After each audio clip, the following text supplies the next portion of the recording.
ਵਾਹਿਗੁਰੂ ਜੀ ਕਾ ਖਾਲਸਾ ਵਾਹਿਗੁਰੂ ਜੀ ਕੀ ਫਤਿਹ। ਸੰਗਤ ਟੈਲੀਵਿਜ਼ਨ ਦੇਖ ਰਹੇ ਸਭ ਦਰਸ਼ਕਾਂ ਨੂੰ ਇੱਕ ਖਾਸ ਮੁਲਾਕਾਤ ਪ੍ਰੋਗਰਾਮ ਵਿੱਚ ਜੀ ਆਖਦੇ ਹਾਂ।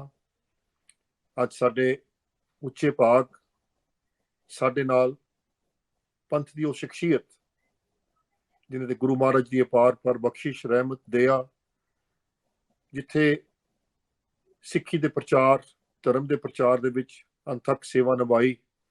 ਗੁਰੂ ਮਹਾਰਾਜ ਨੇ ਬੇਅੰਤ ਬਖਸ਼ਿਸ਼ਾਂ ਕਰਕੇ ਇਸ ਵਕਤ ਉਸ ਪਾਵਨ ਪੁੱਤਰ ਤਖਤ ਸ਼੍ਰੀ ਹਰਿਮੰਦਰ ਜੀ ਪਟਨਾ ਸਾਹਿਬ ਦੀ ਸੇਵਾ ਸਿੰਘ ਸਾਹਿਬ ਗਿਆਨੀ ਰਣਜੀਤ ਸਿੰਘ ਜੀ ਅੱਜ ਸਾਡੇ ਨਾਲ ਹਾਜ਼ਰੀਆਂ ਪਾ ਰਹੇ ਨੇ। ਗਿਆਨੀ ਜੀ, ਵਾਹਿਗੁਰੂ ਜੀ ਕਾ ਖਾਲਸਾ ਵਾਹਿਗੁਰੂ ਜੀ ਕੀ ਫਤਿਹ। ਵਾਹਿਗੁਰੂ ਜੀ ਕਾ ਖਾਲਸਾ ਵਾਹਿਗੁਰੂ ਜੀ ਕੀ ਫਤਿਹ ਜੀ। ਆਪ ਜੀ ਦਾ ਬਹੁਤ ਬਹੁਤ ਧੰਨਵਾਦ। ਆਪ ਜੀ ਨੇ ਸਮਾਂ ਕੱਢਿਆ ਅੱਜ ਸਾਡੀ ਸੰਗਤ ਟੈਲੀਵਿਜ਼ਨ ਦੇ ਦਰਸ਼ਕਾਂ ਦੇ ਨਾਲ ਆਪ ਜੀ ਰੂਬਰੂ ਹੋ ਰਹੇ ਹੋ। ਆਪ ਜੀ ਦਾ ਬਹੁਤ ਬਹੁਤ ਧੰਨਵਾਦ ਕਰਦੇ ਹਾਂ। ਧੰਨਵਾਦ ਗੁਰੂ ਸੰਗਤ ਦਾ। ਗੁਰਮੁਖੋ ਪਿਆਰਿਓ, ਸੰਗਤ ਦਾ ਹੀ ਸਾਰਾ ਸਮਾਂ ਗੁਰੂ ਪੰਥ ਦਾ ਹੀ ਸਮਾਂ ਹੈ, ਸਾਡਾ ਆਪਣਾ ਕਾਹਦਾ ਸਮਾਂ। ਗਿਆਨੀ ਜੀ, ਤੁਹਾਡਾ ਹੀ ਸਮਾਂ ਹੈ, ਤੁਸੀਂ ਆਪਣਾ ਹੀ ਸਮਾਂ ਲਿਆ। ਬਹੁਤ ਧੰਨਵਾਦ। ਥੋੜਾ ਜਿਹਾ ਆਪਾਂ ਅੱਜ ਇਸ ਪ੍ਰੋਗਰਾਮ ਦੇ ਵਿੱਚ ਆਪ ਜੀ ਦੇ ਜੀਵਨ ਦੀ ਗੱਲ ਥੋੜੀ ਜਿਹੀ ਆਪਾਂ ਸੰਗਤਾਂ ਨਾਲ ਸਾਂਝ ਪਾਉਣੀ ਹੈ। ਸ਼ੁਰੂਆਤ ਜੀਵਨ ਦੀ ਕਿੱਥੋਂ ਸ਼ੁਰੂ ਹੋਇਆ, ਕਿਸ ਤਰ੍ਹਾਂ ਆਪ ਜੀ ਜੀਵਨ ਦੇ ਸਫ਼ਰ ਵਿੱਚ ਇਸ ਵਕਤ ਜਿਸ ਤਰ੍ਹਾਂ ਸੇਵਾ ਨਿਭਾ ਰਹੇ, ਥੋੜਾ ਜਿਹਾ ਸੰਗਤਾਂ ਨਾਲ ਸਾਂਝ ਪਾ ਰਹੇ। ਦੇਖੋ, ਇਸ ਤਰ੍ਹਾਂ ਹੈ ਬਈ, ਮੇਰਾ ਬਚਪਨ ਇੱਧਰ ਬਿਹਾਰ ਚ ਗੁਜ਼ਰਿਆ। ਸਾਡੇ ਬਜ਼ੁਰਗਾਂ ਦੀ ਉੱਥੇ ਜੌਬ ਸੀ, ਉਧਰ ਆਰਮੀ ਚ ਸਨ। ਅੱਛਾ ਜੀ। ਤੇ ਜਿੱਧਰ ਹੁੰਦੀ ਰਹੀ ਉਹਨਾਂ ਦੀ ਪੋਸਟਿੰਗ ਹੁੰਦੀ ਰਹੀ, ਉਧਰ ਨਾਲ ਜਾਂਦੇ ਰਹੇ ਜੀ। ਤੇ ਸਨ 84 ਤੋਂ ਬਾਅਦ ਫਿਰ ਪੰਜਾਬ ਵਿੱਚ ਆ ਗਏ, ਲੁਧਿਆਣਾ ਆ ਗਏ। ਅੱਛਾ ਜੀ। ਤੇ ਤਕਰੀਬਨ 86-87 ਤੋਂ ਮਸਕੀਨ ਜੀ ਦੀ ਉਹਨਾਂ ਦੀ ਸੋਭਤ ਪ੍ਰਾਪਤ ਹੋਈ, ਜੋ 2005 ਤੱਕ ਚੱਲਦੀ ਰਹੀ। ਤਕਰੀਬਨ 18-19 ਸਾਲ ਉਹਨਾਂ ਨਾਲ ਮਹਾਰਾਜ ਜੀ ਦੀ ਬਖਸ਼ਿਸ਼ ਸਦਕਾ ਗੁਰਬਾਣੀ ਵਿਚਾਰ ਕਥਾ ਆਈ, ਉਹਨਾਂ ਕੋਲ ਸਿੱਖਣ ਦਾ ਤੇ ਨਾਲ ਸੇਵਾ ਕਰਨ ਦਾ ਮੌਕਾ ਬਣਦਾ ਰਿਹਾ। ਫਿਰ ਉਹਨਾਂ ਦੇ ਅਕਾਲ ਚਲਾਣੇ ਤੋਂ ਬਾਅਦ ਪੰਜ ਤਖਤ ਸਾਹਿਬਾਨ ਦੇ ਸਿੰਘ ਸਾਹਿਬਾਨ ਨੇ ਉਹਨਾਂ ਦੀ ਜਗ੍ਹਾ ਦਾਸ ਨੂੰ ਦਸਤਾਰ ਬਖਸ਼ ਕੇ ਨਿਵਾਜਿਆ। ਸੰਨ 2001 ਤੋਂ ਲੈ ਕੇ ਤੇ 2016 ਤੱਕ ਲਗਭਗ 16 ਸਾਲ ਉਹਦੇ ਜਨਰਲ ਸਕੱਤਰ ਦੇ ਤੌਰ ਤੇ ਮਹਾਰਾਜ ਨੇ ਸੇਵਾ ਦਾ ਬਲ ਬਖਸ਼ੀ ਰੱਖਿਆ। ਤੇ ਹੁਣ ਪਿਛਲੇ ਸਾਲ ਸਤੰਬਰ ਤੋਂ ਮਹਾਰਾਜ ਨੇ ਆਪਣੇ ਸਰਵੋੱਚ ਸਥਾਨ ਤਖਤ ਸ੍ਰੀ ਹਰਿਮੰਦਰ ਜੀ ਪਟਨਾ ਸਾਹਿਬ ਜੀ ਦੇ ਬਤੌਰ ਜਥੇਦਾਰ ਸੇਵਾ ਬਖਸ਼ ਕੇ ਗੁਰੂ ਪੰਥ ਨੇ ਨਿਵਾਜਿਆ ਹੈ। ਹਾਂਜੀ, ਜਿਸ ਤਰ੍ਹਾਂ ਆਪ ਜੀ ਜ਼ਿਕਰ ਕਰ ਰਹੇ ਸੀ, ਸੰਤ ਸਿੰਘ ਜੀ ਮਸਕੀਨ ਇੱਕ ਐਸੀ ਸ਼ਖਸੀਅਤ ਜਿਨ੍ਹਾਂ ਤੇ ਗੁਰੂ ਮਹਾਰਾਜ ਦੀ ਅਪਾਰ ਪਰ ਬਖਸ਼ਿਸ਼ ਤੇ ਬਹੁਤ ਵੱਡੀ ਦੇਣ ਉਹਨਾਂ ਨੇ ਆਪਣੇ ਜੀਵਨ ਯਾਤਰਾ ਵਿੱਚ ਸਿੱਖ ਪੰਥ ਨੂੰ, ਸਿੱਖ ਧਰਮ ਨੂੰ ਬਹੁਤ ਵੱਡੀ ਦੇਣ ਸੀ। ਆਪ ਜੀ ਨੇ ਉਹਨਾਂ ਦੀ ਇੰਨੀ ਸੰਗਤ ਕੀਤੀ, ਇੰਨਾ ਸਮਾਂ ਨਾਲ ਬਤੀਤ ਕੀਤਾ, ਥੋੜਾ ਜਿਹਾ ਉਹ ਵੀ ਸੰਗਤਾਂ ਨਾਲ ਆਪ ਜੀ ਸਾਂਝ ਪਾਓ ਜੀ। ਉਹ ਇੱਕ ਬਹੁਤ ਹੀ ਨਿਰਮਲ, ਪਾਵਨ ਤੇ ਗੁਰੂ ਭਰੋਸੇ ਵਾਲੀ ਆਤਮਾ ਸੀ। ਉਹਨਾਂ ਨੇ ਕਦੀ ਜ਼ਿੰਦਗੀ 'ਚ, ਜੋ ਮੈਨੂੰ 18-19 ਸਾਲ ਮੌਕਾ ਬਣਿਆ, ਉਹਦੇ ਵਿੱਚ ਕਦੀ ਉਹਨਾਂ ਨੂੰ ਅੰਮ੍ਰਿਤ ਵੇਲੇ ਸੁੱਤੇ ਨਹੀਂ ਦੇਖਿਆ। ਹਰ ਰੋਜ਼ ਗੁਰਮੰਤਰ ਦਾ, ਵਾਹਿਗੁਰੂ ਮੰਤਰ ਦਾ ਜਾਪ ਕਰਨਾ, ਫਿਰ ਪੰਜ ਬਾਣੀਆਂ ਦਾ, ਗੁਰੂ ਬਖਸ਼ੀਆਂ ਦਾ ਨਿਤਨੇਮ ਕਰਨਾ, ਫਿਰ ਸੰਗਤ ਵਿੱਚ ਜਾ ਕੇ ਕੀਰਤਨ ਸੁਣਨਾ, ਫਿਰ ਕਥਾ ਦੀ ਹਾਜ਼ਰੀ ਭਰਨੀ। ਔਰ ਵੱਡੀ ਗੱਲ ਇਹ ਹੈ ਵੀ ਸਾਰੀ ਜ਼ਿੰਦਗੀ ਉਹਨਾਂ ਨੇ ਕਿਸੇ ਕੋਲੋਂ ਕਥਾ ਦੀ ਭੇਟ ਮਾਇਆ ਨਹੀਂ ਮੰਗੀ, ਵੀ ਇੰਨੀ ਮਾਇਆ ਦਿਓ ਤੇ ਮੈਂ ਤਾਂ ਕਥਾ ਕਰਾਂਗਾ। ਜੋ ਸੰਗਤਾਂ ਕੋਲੋਂ ਮਿਲਦਾ ਰਿਹਾ ਉਹ ਆਪਣੇ ਗੁਰੂ ਦੀ ਅਸੀਸ ਸਮਝ ਕੇ ਉਹਦੇ ਚੋਂ ਦਸਵੰਧ ਕੱਢਦੇ ਰਹੇ, ਫਿਰ ਆਪਣੇ ਲੋੜ ਵਿੱਚ ਵਰਤਦੇ ਰਹੇ। ਤੇ ਬੰਦਗੀ ਵਾਲੀ ਸ਼ਖਸੀਅਤ ਸੀ। ਉਹਨਾਂ ਦਾ ਜੀਵਨ ਹਰ ਪੱਖੋਂ ਹੀ ਮਹਾਨ ਹੈ। ਕੋਈ ਪੱਖ ਵੀ ਐਸਾ ਨਹੀਂ ਹੈ ਜਿਹਨੂੰ ਅਸੀਂ ਮਾਈਨਸ ਕਹਿ ਸਕੀਏ। ਸਾਰੇ ਪੱਖ ਉਹਨਾਂ ਦੇ ਪਲੱਸ ਹੀ ਨਜ਼ਰ ਆਉਂਦੇ ਨੇ ਜੀ। ਤੇ ਮੇਰਾ ਇਹ ਸੁਭਾਗ ਰਿਹਾ ਕਿ ਐਸੀ ਪਾਵਨ ਪਵਿੱਤਰ ਨਿਰਮਲ ਆਤਮਾ ਨਾਲ ਜੀ ਪਾਰ ਬ੍ਰਹਮ ਪਰਮੇਸ਼ਰ ਨੇ ਸਾਥ ਬਖਸ਼ ਕੇ ਨਿਵਾਜਿਆ ਤੇ ਉਹਨਾਂ ਦੀ ਸੇਵਾ ਦਾ ਸੁਭਾਗ ਬਣਿਆ। ਬਹੁਤ ਪਿਆਰ ਉਹਨਾਂ ਨੇ ਝੋਲੀ ਚ ਪਾਇਆ। ਜੀ ਬਿਲਕੁਲ, ਬਹੁਤ ਮਾਲਕ ਦੀ ਕਿਰਪਾ ਨੇ ਐਸੀਆਂ ਸ਼ਖਸੀਅਤਾਂ ਜੀਵਨ ਯਾਤਰਾ ਤੇ ਉਹ ਭਾਗਾਂ ਵਾਲੇ ਨੇ ਜਿਨ੍ਹਾਂ ਨੂੰ ਸੰਗਤ ਮਿਲਦੀ ਹੈ ਤੇ ਸੰਗਤ ਵਿੱਚ ਵਿਚਰ ਕੇ ਬਹੁਤ ਹੀ ਜੋ ਉਹਨਾਂ ਦੀ ਕਥਾ ਦਾ ਇੱਕ ਐਸਾ ਮਹਾਰਾਜ ਨੂੰ ਦਾਤ ਬਖਸ਼ੀ ਸੀ ਕਿ ਜੋ ਵੀ ਸਰਵਣ ਕਰਦਾ ਸੀ ਉਸ ਨੂੰ ਸਮਝ ਪੈਂਦੀ ਸੀ। ਹਾਂ, ਸਰਲ ਭਾਸ਼ਾ ਜੀ ਤੇ ਗਹਿਰੀ ਉਹਨਾਂ ਦੀ ਪੈਠ ਔਰ ਗਹਿਰਾ ਅਧਿਐਨ, ਬਹੁਤ ਵੱਡੀ ਖੇਡ ਹੈ। ਇਸ ਤਰ੍ਹਾਂ ਦੇ ਪੁਰਸ਼, ਨਿਰਸਵਾਰਥ ਪੁਰਸ਼ ਤੇ ਸਰਵ ਸਨਮਾਨਿਤ, ਸਰਵ ਪ੍ਰਮਾਣਿਤ ਕਦੀ ਕਦੀ ਹੀ ਕੌਮਾਂ ਦੀ ਝੋਲੀ ਚ ਪੈਂਦੇ ਨੇ। ਬਾਕੀ ਇਹ ਗੱਲ ਠੀਕ ਹੈ ਵੀ ਸਾਰੇ ਪ੍ਰਚਾਰਕ ਸਾਹਿਬਾਨ ਬਹੁਤ ਆਨਰੇਬਲ ਨੇ, ਸਤਿਕਾਰਯੋਗ ਨੇ। ਜੀ ਤਿਸ ਕਦੀਜਾ ਜੇ ਸ਼ਬਦ ਸੁਣਾਵੇ, ਉਹਨਾਂ ਨੂੰ ਅਸੀਂ ਕੀ ਦੇ ਸਕਦੇ ਹਾਂ। ਕੋਈ ਸਤਿਗੁਰੂ ਜੀ ਦਾ ਇੱਕ ਅੱਖਰ ਵੀ ਅਗਰ ਸਾਡੀ ਝੋਲੀ ਚ ਪਾਉਂਦਾ ਹੈ ਜੀ ਤਾਂ ਉਹ ਸਾਡੇ ਲਈ ਬਹੁਤ ਵੱਡਾ ਹੈ। ਪਰ ਮਸਕੀਨ ਜੀ ਦੀ ਜੋ ਜੀਵਨ ਜੁਗਤ ਹੈ ਉਹ ਅਦਵਿਤੀय ਹੈ, ਅਵਿਸਮਰਣੀय ਹੈ ਤੇ ਉਹਨੂੰ ਅਪਣਾਉਣਾ ਚਾਹੀਦਾ। ਸਾਡੇ ਪ੍ਰਚਾਰਕ ਸਾਹਿਬਾਨ ਨੂੰ ਉਹ ਜੀਵਨ, ਉਸ ਤਰ੍ਹਾਂ ਦੀ ਜੀਵਨ ਸ਼ੈਲੀ ਅਪਣਾਉਣੀ ਚਾਹੀਦੀ ਹੈ। ਬੇਲਾਗ ਤੇ ਬੇਦਾਗ ਰਹੇ, ਕਿਸੇ ਪੋਲੀਟੀਸ਼ੀਅਨ ਦੇ ਸਾਹਮਣੇ ਝੁਕੇ ਨਹੀਂ, ਕਿਸੇ ਗੁਰਮਤ ਦੇ ਸਿਧਾਂਤ ਤੇ ਰੁਕੇ ਨਹੀਂ, ਜੀ ਚੱਲਦੇ ਰਹੇ ਸਦਾ। ਔਰ ਬੜੀ ਬੁਲੰਦ ਬਾਂਗ ਉਹਨਾਂ ਨੇ। ਬਿਲਕੁਲ ਆਉਂਦਾ ਇਹ ਹੈ ਕਿ ਜੇ ਸਾਜ ਸੁਰ ਵਿੱਚ ਹੋਵੇ ਤੇ ਉਹਦੇ ਚੋਂ ਸੰਗੀਤ ਪ੍ਰਗਟ ਕੀਤਾ ਜਾ ਸਕਦਾ ਹੈ। ਤੇ ਇੱਕ ਬੱਚਾ ਵੀ ਉਹਨੂੰ ਵਜਾਏਗਾ ਤੇ ਉਹਦੀ ਜਿਹੜੀ ਸੁਰ ਹੈ ਸੁਰ ਚ ਬੋਲੇਗੀ। ਜੀ ਜੀ ਤੇ ਜੇ ਸਾਜ ਬੇਸੁਰਾ ਹੋਵੇ ਤੇ ਭਾਵੇਂ ਕਿੰਨਾ ਵੱਡਾ ਸੰਗੀਤਕਾਰ ਉਹਨੂੰ ਵਜਾਵੇ, ਉਹਦੇ ਚੋਂ ਸੁਰੀਲਾਪਨ ਪ੍ਰਗਟ ਨਹੀਂ ਹੋਏਗਾ। ਇਸੇ ਤਰ੍ਹਾਂ ਜਿਨ੍ਹਾਂ ਦਾ ਜੀਵਨ ਨਿਤਨੇਮ ਨਾਲ ਜੁੜਿਆ, ਅੰਮ੍ਰਿਤ ਵੇਲੇ ਦੀ ਬਰਕਤ ਹੈ, ਸਿਮਰਨ ਬੰਦਗੀ ਦੀ ਬਰਕਤ ਹੈ, ਉਹ ਇੱਕ ਆਮ ਸਾਦਾ ਬੋਲ ਵੀ ਬੋਲਣਗੇ ਤਾਂ ਉਹ ਤੁਰ ਹਿਰਦੇ ਤੱਕ ਜਾਏਗਾ। ਤੇ ਜਿਨ੍ਹਾਂ ਦੇ ਕੋਲ ਅਗਰ ਉਹਨਾਂ ਕੋਲ ਥੋੜਾ ਵੀ ਗਿਆਨ ਹੈ ਤਾਂ ਉਹ ਕਾਬਿਲੇ ਕਬੂਲ ਹੋਣਗੇ, ਉਹਨਾਂ ਦੇ ਬੋਲ ਪੁਰ ਅਸਰ ਹੋਣਗੇ ਔਰ ਆਨੰਦਮਈ ਅਵਸਥਾ ਵਿੱਚ ਲੈ ਜਾਣ ਵਾਲੇ ਹੋਣਗੇ। ਪਰ ਜੇ ਬਹੁਤ ਗਿਆਨ ਹੈ, ਬਹੁਤ ਪੁਸਤਕਾਂ ਦਾ ਪਾਠ ਪਠਨ ਕੀਤਾ ਹੈ, ਬਹੁਤ ਸਿਆਣਾ ਹੈ, ਲੇਕਿਨ ਉਹ ਬੰਦਗੀ ਨਹੀਂ ਹੈ ਤਾਂ ਫਿਰ ਕਹਿ ਲਓ ਕਿ ਉਹ ਰੁੱਖਾਪਨ ਰਹੇਗਾ, ਉਹਦੇ ਵਿੱਚ ਸਵਾਰਥ ਨਹੀਂ ਜਾ ਸਕੇਗਾ, ਵਾਸ਼ਨਾ ਉਹਦੀ ਬਣੀ ਰਹੇਗੀ, ਹੰਕਾਰ ਉਹਦਾ ਬਣਿਆ ਰਹੇਗਾ, ਲੋਭੀ ਉਹਦਾ ਜੀਵਨ ਹੋਏਗਾ। ਇਸ ਲਈ ਦੇਖਣ ਵਿੱਚ ਆਇਆ ਕਿ ਬੜੇ ਬੜੇ ਵਿਦਵਾਨ ਲੋਕ ਲੋਭਗ੍ਰਸਤ ਨੇ, ਬੜੀਆਂ ਵੱਡੀਆਂ ਪੋਸਟਾਂ ਤੇ ਬੈਠੇ ਹੋਏ ਲੋਕ ਲੋਭਗ੍ਰਸਤ ਨੇ, ਵਾਸ਼ਨਾਗ੍ਰਸਤ ਨੇ, ਹੰਕਾਰਗ੍ਰਸਤ ਨੇ। ਔਰ ਕਾਰਨ ਇਹੀ ਹੈ ਕਿ ਨਿਤਨੇਮੀ ਨਹੀਂ ਹੈਗੇ, ਜਾਪ ਕਰਨ ਵਾਲੇ ਨਹੀਂ ਹੈਗੇ, ਜਿਸ ਕਰਕੇ ਫਿਰ ਉਹ ਸਾਰੀ ਖੇਡ ਖਰਾਬ ਹੁੰਦੀ ਹੈ। ਐਸੇ ਲੋਕ ਕੌਮ ਦਾ ਸਵਾਰ ਨਹੀਂ ਕੁਝ ਸਕਦੇ ਤੇ ਨਾ ਉਹਨਾਂ ਕੋਲ ਆਪਣਾ ਆਪ ਹੀ ਸਵਰਦਾ, ਸਗੋਂ ਸਭ ਕੁਝ ਵਿਗਾੜਨ ਦਾ ਉਹ ਬਾਇਸ ਬਣ ਜਾਂਦੇ ਨੇ।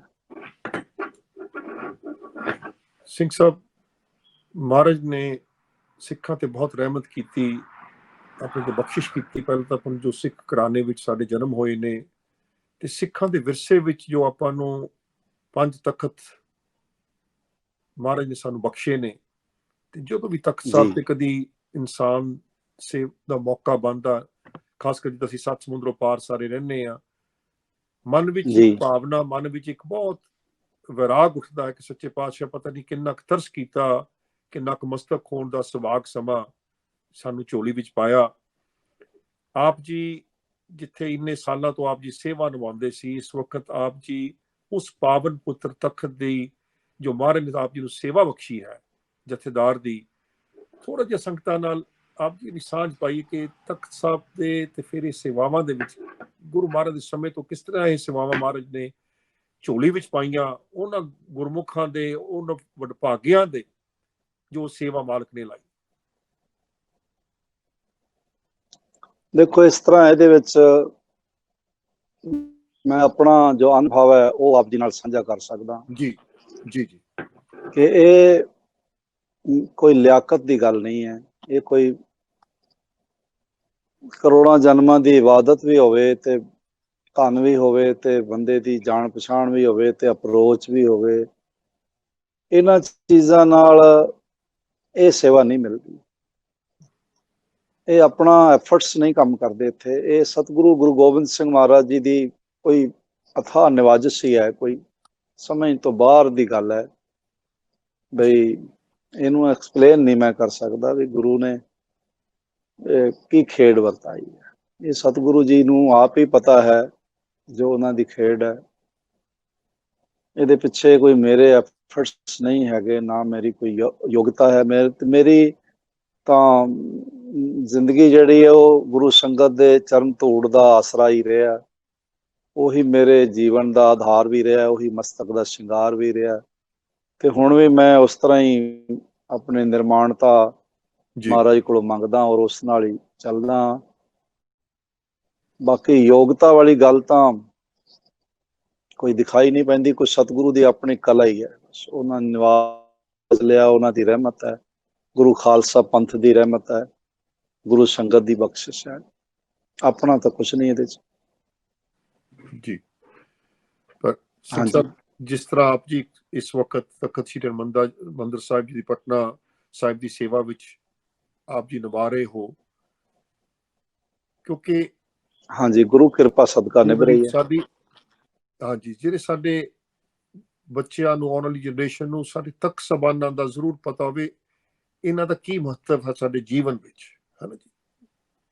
ਜੀ ਬਿਲਕੁਲ ਜੀ ਆਪ ਜੀ ਥੋੜਾ ਜਿਹਾ ਦੇਖੋ ਇਸ ਤਰ੍ਹਾਂ ਹੈ, ਜਿਹੜਾ ਇਹ ਤਖਤ ਨੇ ਸਾਡੇ 5 ਤਖਤ ਸਾਹਿਬਾਨ ਨੇ ਸਿੱਖੀਜ਼ਮ ਦੇ ਜੀ, ਤੇ ਪੰਜ ਪ੍ਰਧਾਨੀ ਹੈ, ਸਾਡੇ ਪੰਜ ਦੀ ਗਿਣਤੀ ਨੂੰ ਪ੍ਰਧਾਨਤਾ ਪ੍ਰਾਪਤ ਹੈ, ਤੇ ਸਾਡੇ 5 ਕਕਾਰ ਨੇ, 5 ਬਾਣੀਆਂ ਨੇ, 5 ਪਿਆਰੇ ਨੇ, ਇਸ ਤਰ੍ਹਾਂ 5 ਸਾਡੇ ਤਖਤ ਨੇ, 5 ਸਾਡੇ ਤੱਤ ਨੇ ਸਰੀਰ ਦੇ, 5 ਹੱਥ ਪੈਰਾਂ ਦੇ, ਉਂਗਲਾਂ ਵਗੈਰਾ ਨੇ। ਇੱਥੋਂ ਤੱਕ ਕਿ ਹਜ਼ਰਤ ਮੁਹੰਮਦ ਸਾਹਿਬ ਨੂੰ ਵੀ ਇਹ 5 ਦਾ ਰਾਜ ਉਹਨਾਂ ਨੂੰ ਵੀ ਸਮਝ ਆਇਆ, ਤੇ ਉਹਨਾਂ ਨੇ ਨਮਾਜ਼ਾਂ ਵੀ 5 ਰੱਖੀਆਂ। ਮਹਾਰਾਜ ਨੇ ਆਤਮਕ ਅਵਸਥਾਵਾਂ ਨੂੰ ਵੀ 5 ਖੰਡਾਂ ਚ ਬਿਆਨ ਕੀਤਾ, ਤੇ ਇਸ ਤਰ੍ਹਾਂ 5 ਤਖਤ ਸਾਹਿਬਾਨ ਨੇ ਸਾਡੇ ਸਰਵੋੱਚ ਧਰਮ ਸਥਾਨ ਨੇ, ਲੀਡਿੰਗ ਸਥਾਨ ਨੇ, ਜਿਨ੍ਹਾਂ ਵਿੱਚ ਸਿਰਮੌਰ ਸ੍ਰੀ ਅਕਾਲ ਤਖਤ ਸਾਹਿਬ ਨੇ। ਉਹਨਾਂ ਤੋਂ ਬਾਅਦ ਦੂਸਰੇ ਜਿਹੜੇ ਵੱਡੇ ਤਖਤ ਨੇ ਉਹ ਸ੍ਰੀ ਪਟਨਾ ਸਾਹਿਬ ਨੇ, ਫਿਰ ਕੇਸਗੜ੍ਹ ਸਾਹਿਬ ਹੈ, ਹਜ਼ੂਰ ਸਾਹਿਬ ਹੈ, ਔਰ ਫਿਰ ਦਮਦਮਾ ਸਾਹਿਬ। ਸਾਰੇ ਹੀ ਇਹ ਤਖਤ ਜਗ੍ਹਾ ਵੱਖ-ਵੱਖ ਹੋਣ ਕਰਕੇ ਉੱਥੋਂ ਦਾ ਨਾਮ ਜੁੜ ਜਾਂਦਾ ਜੀ, ਪਰ ਹੈ ਸਾਰੇ ਅਕਾਲ ਤਖਤ ਨੇ, ਅਕਾਲ ਦੇ ਤਖਤ ਨੇ। ਅਕਾਲ ਪੁਰਖ ਦੀ ਸੱਤਾ ਦੇ, ਅਕਾਲ ਪੁਰਖੀ ਸੱਤਾ ਦੇ ਪ੍ਰਤੀਕ ਨੇ ਤਖਤ, ਸਾਰੇ ਬਰਾਬਰ ਨੇ, ਵੱਡਾ ਛੋਟਾ ਕੋਈ ਨਹੀਂ। ਠੀਕ। ਪਰ ਸ੍ਰੀ ਅਕਾਲ ਤਖਤ ਸਾਹਿਬ ਚੂੰਕਿ 6ਵੇਂ ਜਾਮੇ ਚ ਹੋਂਦ ਚ ਆਇਆ, ਤੇ ਬਾਕੀ ਤਖਤ ਚਾਰੇ ਜਿਹੜੇ ਨੇ ਉਹ 10ਵੇਂ ਜਾਮੇ ਚ ਹੋਂਦ ਚ ਆਏ ਨੇ, ਇਸ ਕਰਕੇ ਸਰਵੋੱਚਤਾ ਜਿਹੜੀ ਹੈ ਉਹ ਸ੍ਰੀ ਅਕਾਲ ਤਖਤ ਸਾਹਿਬ ਦੀ ਹੈ। ਤਖਤਾਂ ਦੀ ਲੀਡਿੰਗ ਅਥਾਰਟੀ ਸ੍ਰੀ ਅਕਾਲ ਤਖਤ ਸਾਹਿਬ ਨੇ। ਤਖਤ ਪਟਨਾ ਸਾਹਿਬ ਦੂਜੇ ਨੰਬਰ ਤੇ ਸ੍ਰੀ ਅਕਾਲ ਤਖਤ ਸਾਹਿਬ ਤੋਂ ਆ ਜਾਂਦੇ ਨੇ, ਤੇ ਹੈ ਸਾਰੇ ਅਕਾਲ ਪੁਰਖ ਦੇ ਤਖਤ ਨੇ, ਫਰਕ ਕੋਈ ਨਹੀਂ। ਜਿਵੇਂ ਹਰ ਗੁਰਦੁਆਰਾ ਸਾਹਿਬ ਚ ਗੁਰੂ ਗ੍ਰੰਥ ਸਾਹਿਬ ਜੀ ਇੱਕੋ ਹੀ ਪ੍ਰਕਾਸ਼ਮਾਨ ਨੇ, ਇਸੇ ਤਰ੍ਹਾਂ ਸਾਰੇ ਤਖਤ ਸਾਹਿਬਾਨ ਗੁਰੂ ਅਕਾਲ ਪੁਰਖ ਦੇ ਹੀ ਤਖਤ ਨੇ, ਤੇ ਇਸ ਕਰਕੇ ਸਾਨੂੰ ਅਕਾਲ ਪੁਰਖ ਨਾਲ ਜੋੜਦੇ ਨੇ, ਉਸ ਸਿਧਾਂਤ ਨਾਲ ਜੋੜਦੇ ਨੇ, ਉਸ ਬਰਕਤ ਨਾਲ ਜੋੜਦੇ ਨੇ। ਇਸ ਲਈ ਸਾਡੇ ਆਉਣ ਵਾਲੀਆਂ ਪੀੜ੍ਹੀਆਂ ਤੱਕ, ਅੱਜ ਤੱਕ ਅਸੀਂ ਇਹ ਤਖਤ ਸਾਹਿਬਾਨ ਤੋਂ ਹੀ ਅਗਵਾਈ ਲਈ ਹੈ ਜੀ, ਤੇ ਸਾਡਾ ਜਿਹੜਾ ਕੌਮੀ ਰਸਤਾ ਹੈ ਉਹ ਔਖੇ ਸਮਿਆਂ ਵਿੱਚ ਵੀ ਸੁਖਾਲਾ ਰਿਹਾ ਜੀ ਤੇ ਅਸੀਂ ਅੱਗੇ ਜਿੱਥੇ ਸ਼ਹੀਦੀਆਂ ਵੀ ਮਿਲਦੀਆਂ ਰਹੀਆਂ ਪਰ ਨਾਲ ਸਾਡਾ ਵਿਕਾਸ ਵੀ ਹੁੰਦਾ ਰਿਹਾ। ਇਸ ਤਰ੍ਹਾਂ ਤਖਤ ਸਾਹਿਬਾਨ ਦੀ ਜਿਹੜੀ ਸਮਰਪਿਤ ਹੋ ਕੇ ਚੱਲਣ ਦੀ ਭਾਵਨਾ ਹੈ ਉਹ ਕੌਮ ਲਈ ਇੱਕ ਬਹੁਤ ਵੱਡਾ ਸਪੋਰਟਿੰਗ ਹੈਗਾ, ਇੱਕ ਪਾਵਰ ਹੈਗੀ, ਇੱਕ ਸ਼ਕਤੀ ਹੈਗੀ ਜਿਹੜੀ ਸਾਨੂੰ ਸਪੋਰਟ ਕਰਦੀ ਹੈ। ਜੀ ਤੇ ਬਾਕੀ ਮੈਂ ਤੁਹਾਨੂੰ ਤਖਤ ਪਟਨਾ ਸਾਹਿਬ ਦੀ ਜਿਹੜੀ ਰੋਜ਼ਮर्रा ਦੀ ਹਾਂਜੀ ਮਰਿਆਦਾ ਹੈਗੀ ਉਹ ਵੀ ਮੈਂ ਚਾਹੁੰਦਾ ਕਿ ਤੁਹਾਡੇ ਨਾਲ ਜ਼ਰੂਰ ਸਾਂਝੀ ਕਰਾਂ। ਜ਼ਰੂਰ ਜੀ ਜ਼ਰੂਰ। ਹਾਂਜੀ ਹਾਂਜੀ ਸਭ ਤੋਂ ਪਹਿਲਾਂ ਉੱਥੇ ਤਕਰੀਬਨ 1 ਵਜੇ ਅਸੀਂ ਇਸ਼ਨਾਨ ਮਹਾਰਾਜ ਕਰਵਾ ਦਿੰਦੇ ਨੇ, ਫਿਰ ਥੋੜਾ ਜਾਪ ਕਰਕੇ ਨਿਤਨੇਮ ਕਰਕੇ ਫਿਰ ਅਸੀਂ 3 ਵਜੇ ਮਹਾਰਾਜ ਜੀ ਦੇ ਉੱਥੇ 2:45 ਹਾਜ਼ਰ ਹੋ ਜਾਂਦੇ ਹਾਂ। 3 ਵਜੇ ਅੰਮ੍ਰਿਤ ਵੇਲੇ ਕਿਵਾੜ ਖੁੱਲ੍ਹਦੇ ਨੇ। ਨਿਤਨੇਮ ਜਿਹੜਾ ਹੈ ਉਹ 5 ਬਾਣੀਆਂ ਦਾ ਤੇ ਸੁਖਮਨੀ ਸਾਹਿਬ ਦਾ ਪਾਠ ਜਿਹੜਾ 1 ਵਜੇ ਹੀ ਸ਼ੁਰੂ ਹੋ ਜਾਂਦਾ ਹੈ। ਅੱਛਾ ਜੀ ਉਸ ਤੋਂ ਬਾਅਦ 3 ਵਜੇ ਮਹਾਰਾਜ ਜੀ ਦੇ ਤਖਤ ਸਾਹਿਬ ਦੇ ਕਿਵਾੜ ਖੁੱਲ੍ਹਦੇ ਨੇ। ਕਿਵਾੜ ਖੁੱਲ੍ਹਣ ਤੋਂ ਪਹਿਲੇ ਕਿਵਾੜਾ ਖੋਲਣ ਦੀ ਸੇਵਾ ਲਈ ਬੇਨਤੀ ਕੀਤੀ ਜਾਂਦੀ ਹੈ। ਉਸ ਤੋਂ ਬਾਅਦ ਜਿਹੜਾ ਮਹਾਰਾਜ ਜੀ ਦਾ ਤਖਤ ਹੈ, ਜਿੱਥੇ ਸਤਿਗੁਰੂ ਜੀ ਦਾ ਮੂਲ ਅਸਥਾਨ ਹੈ, ਮਹਾਰਾਜ ਜੀ ਦਾ ਜਿੱਥੇ ਅਵਤਾਰ ਹੋਇਆ ਜੀ ਤੇ ਉੱਥੇ ਫਿਰ ਪਹਿਲੇ ਉਹਦਾ ਸਾਰਾ ਇਸ਼ਨਾਨ ਹੁੰਦਾ ਹੈ। ਜਿਹੜਾ ਹੈਗਾ ਜਲ ਵਿੱਚ ਦੁੱਧ ਮਿਲਾ ਕੇ ਤੇ ਇਸ਼ਨਾਨ ਕਰੀਦਾ ਤੇ ਚਾਂਦੀ ਦੇ ਸਾਰੇ ਉਹ ਕਲਸ਼ ਨੇ ਵੱਡੇ ਵੱਡੇ ਜਿਨ੍ਹਾਂ ਜਲ ਆ ਜਾਂਦਾ। ਜਲ ਸ੍ਰੀ ਮਾਤ ਗੁਜਰੀ ਜੀ ਦਾ ਖੂਹ ਹੈਗਾ, ਉਸ ਤੋਂ ਹੀ ਵਰਤਿਆ ਜਾਂਦਾ। ਅੱਛਾ ਜੀ ਉਹ ਉਦੋਂ ਤੋਂ ਹੀ 1666 ਤੋਂ ਹੀ ਮਹਾਰਾਜ ਜਦੋਂ ਸਤਿਗੁਰੂ ਦਾ ਜਨਮ ਹੋਇਆ ਉਸ ਵੇਲੇ ਤੋਂ ਹੀ ਉਹ ਖੂਹ ਜਿਹੜਾ ਉਹ ਗੁਰਦੁਆਰੇ ਦੇ ਰੂਪ 'ਚ ਸੀ, ਤਖਤ ਸਾਹਿਬ ਦੇ ਰੂਪ ਵਿੱਚ ਸੀ। ਜੀ ਉੱਥੇ ਤੁਸੀਂ ਇਹ ਸਮਝੋ 350 ਸਾਲਾਂ ਤੋਂ ਉੱਥੇ ਬਾਣੀ ਪੜ੍ਹੀ ਜਾ ਰਹੀ, ਜਾਪ ਹੋ ਰਿਹਾ, ਨਿਤਨੇਮ ਹੋ ਰਿਹਾ, ਕੀਰਤਨ ਹੋ ਰਿਹਾ। ਉਹ ਜਲ ਅੰਮ੍ਰਿਤ ਸਮਾਨ ਹੈ। ਬੜੇ ਸੰਗਤਾਂ ਬੜੀ ਸ਼ਰਧਾ ਨਾਲ ਉਹ ਚੁਲਾ ਲੈਂਦੀਆਂ ਨੇ ਔਰ ਰੋਗ ਨਿਵਾਰਕ ਉਹਦੇ 'ਚ ਸ਼ਕਤੀ ਹੈਗੀ ਹੈ। ਜੀ ਤੇ ਉਸ ਤੋਂ ਬਾਅਦ ਫਿਰ ਮਹਾਰਾਜ ਜੀ ਜਿਹੜਾ ਟਾਵਲ ਵਗੈਰਾ ਨਾਲ ਸਾਰਾ ਉਹਨੂੰ ਸ਼ੁਸ਼ਕ ਕੀਤਾ ਜਾਂਦਾ, ਖੁਸ਼ਕ ਸੁਕਾਇਆ ਜਾਂਦਾ ਕਹਿ ਲਓ ਜਾਂ ਪੋਛਿਆ ਜਾਂਦਾ। ਫਿਰ ਮਹਾਰਾਜ ਜੀ ਦਾ ਪ੍ਰਕਾਸ਼ ਹੁੰਦਾ ਹੈ। ਫਿਰ ਬਾਹਰ ਇਹ ਜਿਹੜਾ ਸਾਰਾ ਨਾਮ ਹੈਗਾ ਤਖਤ ਸ੍ਰੀ ਹਰਿਮੰਦਰ ਜੀ ਪਟਨਾ ਸਾਹਿਬ। ਅੱਛਾ ਇਹ 2 ਹਿੱਸਿਆਂ 'ਚ ਹੈ, ਜਿੱਥੇ 2 ਪ੍ਰਕਾਸ਼ ਨੇ ਬਾਹਰ, ਇੱਕ ਸੱਜੇ ਪਾਸੇ ਗੁਰੂ ਗ੍ਰੰਥ ਸਾਹਿਬ ਜੀ ਦਾ ਤੇ ਖੱਬੇ ਪਾਸੇ ਦਸਮ ਗ੍ਰੰਥ ਦਾ ਪ੍ਰਕਾਸ਼ ਹੈ। ਉਹ ਜਗ੍ਹਾ, ਉਹ ਜਿਹੜਾ ਪੋਰਸ਼ਨ ਹੈ, ਉਹ ਜਿਹੜਾ ਪਾਠ ਹੈਗਾ ਉਹ ਤਖਤ ਸਾਹਿਬ ਹੈ ਤੇ ਜਿਹੜੇ ਮੇਨ ਦਰਵਾਜ਼ੇ ਅੰਦਰ ਜਿੱਥੋਂ ਖੁੱਲਦੇ ਨੇ ਤੇ ਅੰਦਰ ਜਾਈਦਾ ਤੇ ਜਿੱਥੇ ਅੰਦਰਲਾ ਪ੍ਰਕਾਸ਼ ਹੈ ਉਹ ਹਰਿਮੰਦਰ ਹੈ। ਜਿੱਥੇ ਮਹਾਰਾਜ ਦਾ ਜਨਮ ਹੋਇਆ ਮੂਲ ਸਥਾਨ ਹਰਿਮੰਦਰ ਅਖਵਾਉਂਦਾ ਤੇ ਬਾਹਰ ਜਿਹੜਾ ਸਥਾਨ ਹੈ ਉਹ ਤਖਤ ਹੈ। 2 ਮਤਲਬ ਜੁਆਇੰਟ ਨੇ ਬਿਲਕੁਲ ਇੱਥੇ। ਬਾਕੀ ਥਾਈਂ ਜਿਹੜਾ ਹੈਗਾ ਉਹ ਤੁਸੀਂ ਦੇਖਦੇ ਹੋ ਜਿਵੇਂ ਦਮਦਮਾ ਸਾਹਿਬ ਵੱਡਾ ਉੱਚਾ ਤਖਤ ਨਿਰਮਾਣ ਕੀਤਾ ਗਿਆ ਤੇ ਉੱਪਰ ਮਹਾਰਾਜ ਦਾ ਪ੍ਰਕਾਸ਼ ਹੈ। ਸ੍ਰੀ ਅਕਾਲ ਤਖਤ ਸਾਹਿਬ ਵੀ ਤਖਤ ਸਾਹਿਬ ਦੇ ਉੱਪਰ ਮਹਾਰਾਜ ਦਾ ਪ੍ਰਕਾਸ਼ ਹੈ। ਔਰ ਇੱਥੇ ਹਰਿਮੰਦਰ ਸਾਹਿਬ ਅਲੱਗ ਹੈ, ਦਰਬਾਰ ਸਾਹਿਬ ਸ੍ਰੀ ਅੰਮ੍ਰਿਤਸਰ ਤਖਤ ਸਾਹਿਬ ਦੀ ਇਮਾਰਤ ਅਲੱਗ ਹੈ ਜੀ। ਇਸ ਤਰ੍ਹਾਂ ਤਖਤ ਸ੍ਰੀ ਪਟਨਾ ਸਾਹਿਬ ਜਿਹੜੇ ਨੇ ਉਹ ਸੇਮ ਇੱਕੋ ਹੀ ਜਗ੍ਹਾ, ਉਹ ਅੱਧਾ ਹੈਗਾ, ਅੱਧਾ ਹਰਿਮੰਦਰ ਅੱਧਾ ਤਖਤ ਪਟਨਾ ਸਾਹਿਬ। ਤੇ ਸਿੱਖ ਜਗਤ ਦਾ ਬਹੁਤ ਵੱਡਾ ਸ਼ਰਧਾ ਦਾ ਮਰਕਜ਼ ਹੈ। ਬਹੁਤ ਵੱਡੀ ਗਿਣਤੀ ਵਿੱਚ ਸੰਗਤਾਂ ਪਹੁੰਚਦੀਆਂ ਨੇ। ਵੈਸੇ ਵੀ ਜਦ ਸਿੱਖ ਨੂੰ ਅੰਮ੍ਰਿਤਪਾਨ ਕਰਾਇਆ ਜਾਂਦਾ ਤੇ ਇਹ ਉਚੇਚਾ ਪੰਡ ਪਿਆਰੇ ਤਾਕੀਦ ਕਰਦੇ ਨੇ ਕਿ ਤੁਸੀਂ ਇੱਕ ਵਾਰੀ 5 ਤਖਤਾਂ ਦੇ ਦਰਸ਼ਨ ਦੀਦਾਰ ਜ਼ਰੂਰ ਕਰਨੇ ਨੇ ਜੀ। ਤੇ ਬਹੁਤ ਪਾਵਨ ਹੈ। ਜਿਹੜੇ ਤਾਂ ਰੂਹਾਨੀ ਬਿਰਤੀ ਵਾਲੇ ਨੇ, ਜਿਹੜੇ ਅਧਿਆਤਮਕ ਮਾਰਗ ਦੇ ਪੰਥੀ ਨੇ, ਉਹਨਾਂ ਲਈ ਤਾਂ ਇਹ ਅਸਥਾਨ ਮਤਲਬ ਬਹੁਤ ਵੱਡੀ ਮਦਦ ਕਰਦੇ ਨੇ। ਸਤਿਗੁਰੂ ਦੀਆਂ ਤਰੰਗਾਂ ਨੂੰ ਉਹ ਮਹਿਸੂਸ ਕਰਦੇ ਨੇ, ਉਹ ਜਪ ਕਰਦੇ ਨੇ, ਉਹਦੀ ਸੁਰਤ ਅੱਗੇ ਚਲੀ ਜਾਂਦੀ ਹੈ ਔਰ ਉਹਦੇ ਦਰਸ਼ਨ ਦੀਦਾਰ ਵੀ ਜਿਹੜੇ ਉਹ ਵੀ ਇੱਕ ਠੰਡਕ ਹਿਰਦੇ ਨੂੰ ਪਹੁੰਚਾਉਂਦੇ ਨੇ। ਬੈਠ ਕੇ ਇੱਕ ਅਗੰਮੀ ਸੀਤਲਤਾ ਨਸੀਬ ਹੁੰਦੀ ਹੈ ਤੇ ਉਹ ਸਾਰਾ ਕੁਝ ਮਹਾਰਾਜ ਦੀ ਬਰਕਤ ਵਾਲਾ ਉੱਥੇ ਹੈ। ਹਾਂਜੀ ਸਿੰਘ ਸਾਹਿਬ, ਜਿਸ ਤਰ੍ਹਾਂ ਆਪ ਜੀ ਨੇ ਥੋੜਾ ਜਿਹਾ ਬਹੁਤ ਵਿਸਤਾਰ ਨਾਲ ਆਪ ਜੀ ਤਖਤ ਸਾਹਿਬ ਦੀ ਸੰਗਤਾਂ ਨੂੰ ਦਰਸਾ ਰਹੇ ਹੋ ਕਿ ਦੇਖੋ ਗੁਰੂ ਮਹਾਰਾਜ ਨੇ 350 ਸਾਲ ਤੇ ਕਿੰਨੀ ਕਿਰਪਾ ਕੀਤੀ ਕਿ ਇਸ ਵਕਤ ਕਿੰਨੀ ਸੰਗਤ ਨਤਮਸਤਕ ਹੋਣ ਲਈ ਪਟਨਾ ਸਾਹਿਬ ਆਉਂਦੀ ਹੈ। ਜੀ। ਇਹ ਮਹਾਰਾਜ ਨੇ ਆਪਣੇ 350 ਸਾਲਾਂ ਤੇ ਇਹ ਰਹਿਮਤ ਕੀਤੀ ਕਿ ਇਹ ਕਾਰ ਸੇਵਾ ਹੋ ਕੇ, ਤਖਤ ਸਾਹਿਬ ਦਾ ਸੁੰਦਰੀਕਰਨ ਹੋ ਕੇ, ਸਹੂਲਤਾਂ ਬਣਨ ਕਰਕੇ ਹੁਣ ਇਸ ਵਕਤ ਸੰਗਤਾਂ ਨਕਮਸਤਕ ਹੋਣ ਲਈ ਜਿੱਥੇ ਦੇਸ਼ਾਂ ਪ੍ਰਦੇਸ਼ਾਂ ਚੋਂ ਸਾਰੇ ਪਾਸਿਆਂ ਤੋਂ ਆ ਕੇ ਹਾਜ਼ਰੀਆਂ ਭਰਦੀਆਂ ਹਨ। ਆਪ ਜੀ ਦੀ ਵੀ ਸੇਵਾ ਦੇਖ ਰਹੇ ਹੋ, ਸੇਵਾ ਚੱਲ ਰਹੀ, ਆਪ ਜੀ ਕੀ ਕਹਿਣਾ ਚਾਹੋਗੇ ਇਸ ਬਾਰੇ? ਦੇਖੋ, ਹੁਣ ਸਾਲਸਰਾਏ ਜੌਹਰੀ ਦੀਵਾਨ ਹਾਲ ਉੱਥੇ ਬਣ ਰਿਹਾ, ਕਿਉਂਕਿ ਹਰ ਸਾਲ ਕਈ ਦਫਾ ਵਿੱਚ ਬਰਸਾਤ ਵਗੈਰਾ ਆ ਜਾਂਦੀ ਸੀ, ਉਹ ਟੈਂਟ ਵਗੈਰਾ ਕਈ ਦਫਾ ਜਿਹੜੇ ਨੇ ਉਹ ਮਤਲਬ ਮਹਿਸੂਸ ਹੁੰਦਾ ਸੀ, ਤਰਪਾਲ ਉੱਪਰ ਪਾਈ ਹੋਣ ਕਰਕੇ ਜੇ ਬਰਸਾਤ ਹੋਏ ਤਾਂ ਆਵਾਜ਼ ਹੁੰਦੀ ਸੀ, ਸੁਣਦਾ ਕੁਝ ਨਹੀਂ ਸੀ ਜੀ। ਤਾਂ ਇਸ ਚੀਜ਼ ਨੂੰ ਮਿਸ ਕੀਤਾ ਜਾ ਰਿਹਾ ਸੀ ਵੀ ਤਖਤ ਪਟਨਾ ਸਾਹਿਬ ਵੀ ਇੱਕ ਸੋਹਣਾ ਦੀਵਾਨ ਹਾਲ ਹੋਵੇ। ਉਹ ਫਿਰ ਹੁਣ ਆਲਮੋਸਟ ਕੰਪਲੀਸ਼ਨ ਤੇ ਹੈ, ਤੇ ਇਸ ਵਾਰੀ ਜਿਹੜਾ ਅੱਗੋਂ 20 ਜਨਵਰੀ ਨੂੰ 18-19-20 ਜਨਵਰੀ ਜਿਹੜਾ ਮਹਾਰਾਜ ਜੀ ਦਾ ਪੁਰਸ਼ ਦੀ 7ਵੀਂ ਦਾ ਸਮਾਗਮ ਹੋਏਗਾ, ਪ੍ਰਕਾਸ਼ ਦਿਵਸ, ਉਹ ਉਸ ਦੀਵਾਨ ਹਾਲ 'ਚ ਸੰਗਤਾਂ ਮਨਾਉਣਗੀਆਂ। 5000 ਪਲੱਸ ਕੈਪੈਸਿਟੀ, ਸਿਟਿੰਗ ਕੈਪੈਸਿਟੀ ਦਾ ਉਹ ਹਾਲ ਹੈ, ਬਹੁਤ ਵੱਡਾ, ਗੈਲਰੀਆਂ ਨੇ ਬਹੁਤ ਵੱਡੀਆਂ ਵੱਡੀਆਂ, ਔਰ ਮੇਰੇ ਖਿਆਲ ਨਾਲ ਸਾਰੇ ਸੰਸਾਰ ਦਾ ਮੇਰਾ ਭਰਮਣ ਹੈ ਗੁਰੂ ਸਾਹਿਬ ਦੀ ਅਸੀਸ ਨਾਲ, ਮੈਂ ਇਸ ਤਰ੍ਹਾਂ ਦਾ ਜੋ ਉੱਥੇ ਬਣ ਰਿਹਾ ਅੱਜ ਤੱਕ ਹੋਰ ਕਿਤੇ ਦੀਵਾਨ ਹਾਲ ਨਹੀਂ ਦੇਖਿਆ। ਬਹੁਤ ਵੱਡੇ ਏਰੀਏ ਵਿੱਚ ਬਣ ਰਿਹਾ, ਤਕਰੀਬਨ 1000 ਤੋਂ ਵੱਧ ਕਾਰਾਂ ਦੀ ਪਾਰਕਿੰਗ ਉਹਦੇ ਥੱਲੇ ਬਣਾਈ ਗਈ ਹੈ, ਤਾਂ ਕਿ ਬਾਹਰੋਂ ਸੰਗਤਾਂ ਆਉਣ ਤਾਂ ਉਹਨਾਂ ਨੂੰ ਕਾਰ ਪਾਰਕਿੰਗ ਲਈ ਪ੍ਰੋਬਲਮ ਨਾ ਆਵੇ, ਗੱਡੀਆਂ ਲੱਗ ਜਾਣ ਜੀ। 1000 ਤੋਂ ਵੱਡੀ ਪਾਰਕਿੰਗ ਹੈਗੀ, ਕਾਰਾਂ ਵਿੱਚ ਲੱਗ ਸਕਦੀਆਂ। ਲੰਗਰ ਬਹੁਤ ਵੱਡੇ ਹਾਲ ਨੇ, ਲੰਗਰ ਹਾਲ ਬਹੁਤ ਵੱਡਾ, ਉਹਦੇ ਵਿੱਚ ਇੱਕੋ ਵਾਰੀ ਤਕਰੀਬਨ 3000-4000 ਸੰਗਤ ਲੰਗਰ ਛਕ ਸਕਦੀ ਹੈ।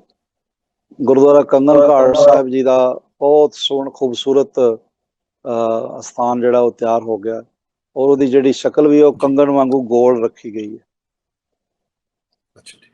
ਇਸ ਤਰ੍ਹਾਂ ਗੁਰੂ ਕਾ ਬਾਗ ਹੈ, ਜਿੱਥੇ ਮਹਾਰਾਜ ਜੀ ਦਾ ਪਰਿਵਾਰ ਸਾਰਾ, ਮਾਮਾ ਕਿਰਪਾਲ ਚੰਦ ਜੀ, ਮਾਤ ਗੁਜਰੀ ਸਾਹਿਬਾ, ਮਾਤ ਨਾਨਕੀ ਜੀ, ਗੁਰੂ ਤੇਗ ਬਹਾਦਰ ਸਾਹਿਬ, ਗੁਰੂ ਗੋਬਿੰਦ ਸਿੰਘ ਸਾਹਿਬ ਮਹਾਰਾਜ, ਪਰਿਵਾਰ ਦੇ 4 ਮੈਂਬਰ ਇੱਕੋ ਜਗ੍ਹਾ ਜਦ ਉੱਥੇ ਮਿਲੇ ਨੇ ਤਾਂ ਉਹ ਸੁੱਕਾ ਬਾਗ ਸੀ, ਉਹ ਹਰਾ ਹੋ ਗਿਆ ਸੀ।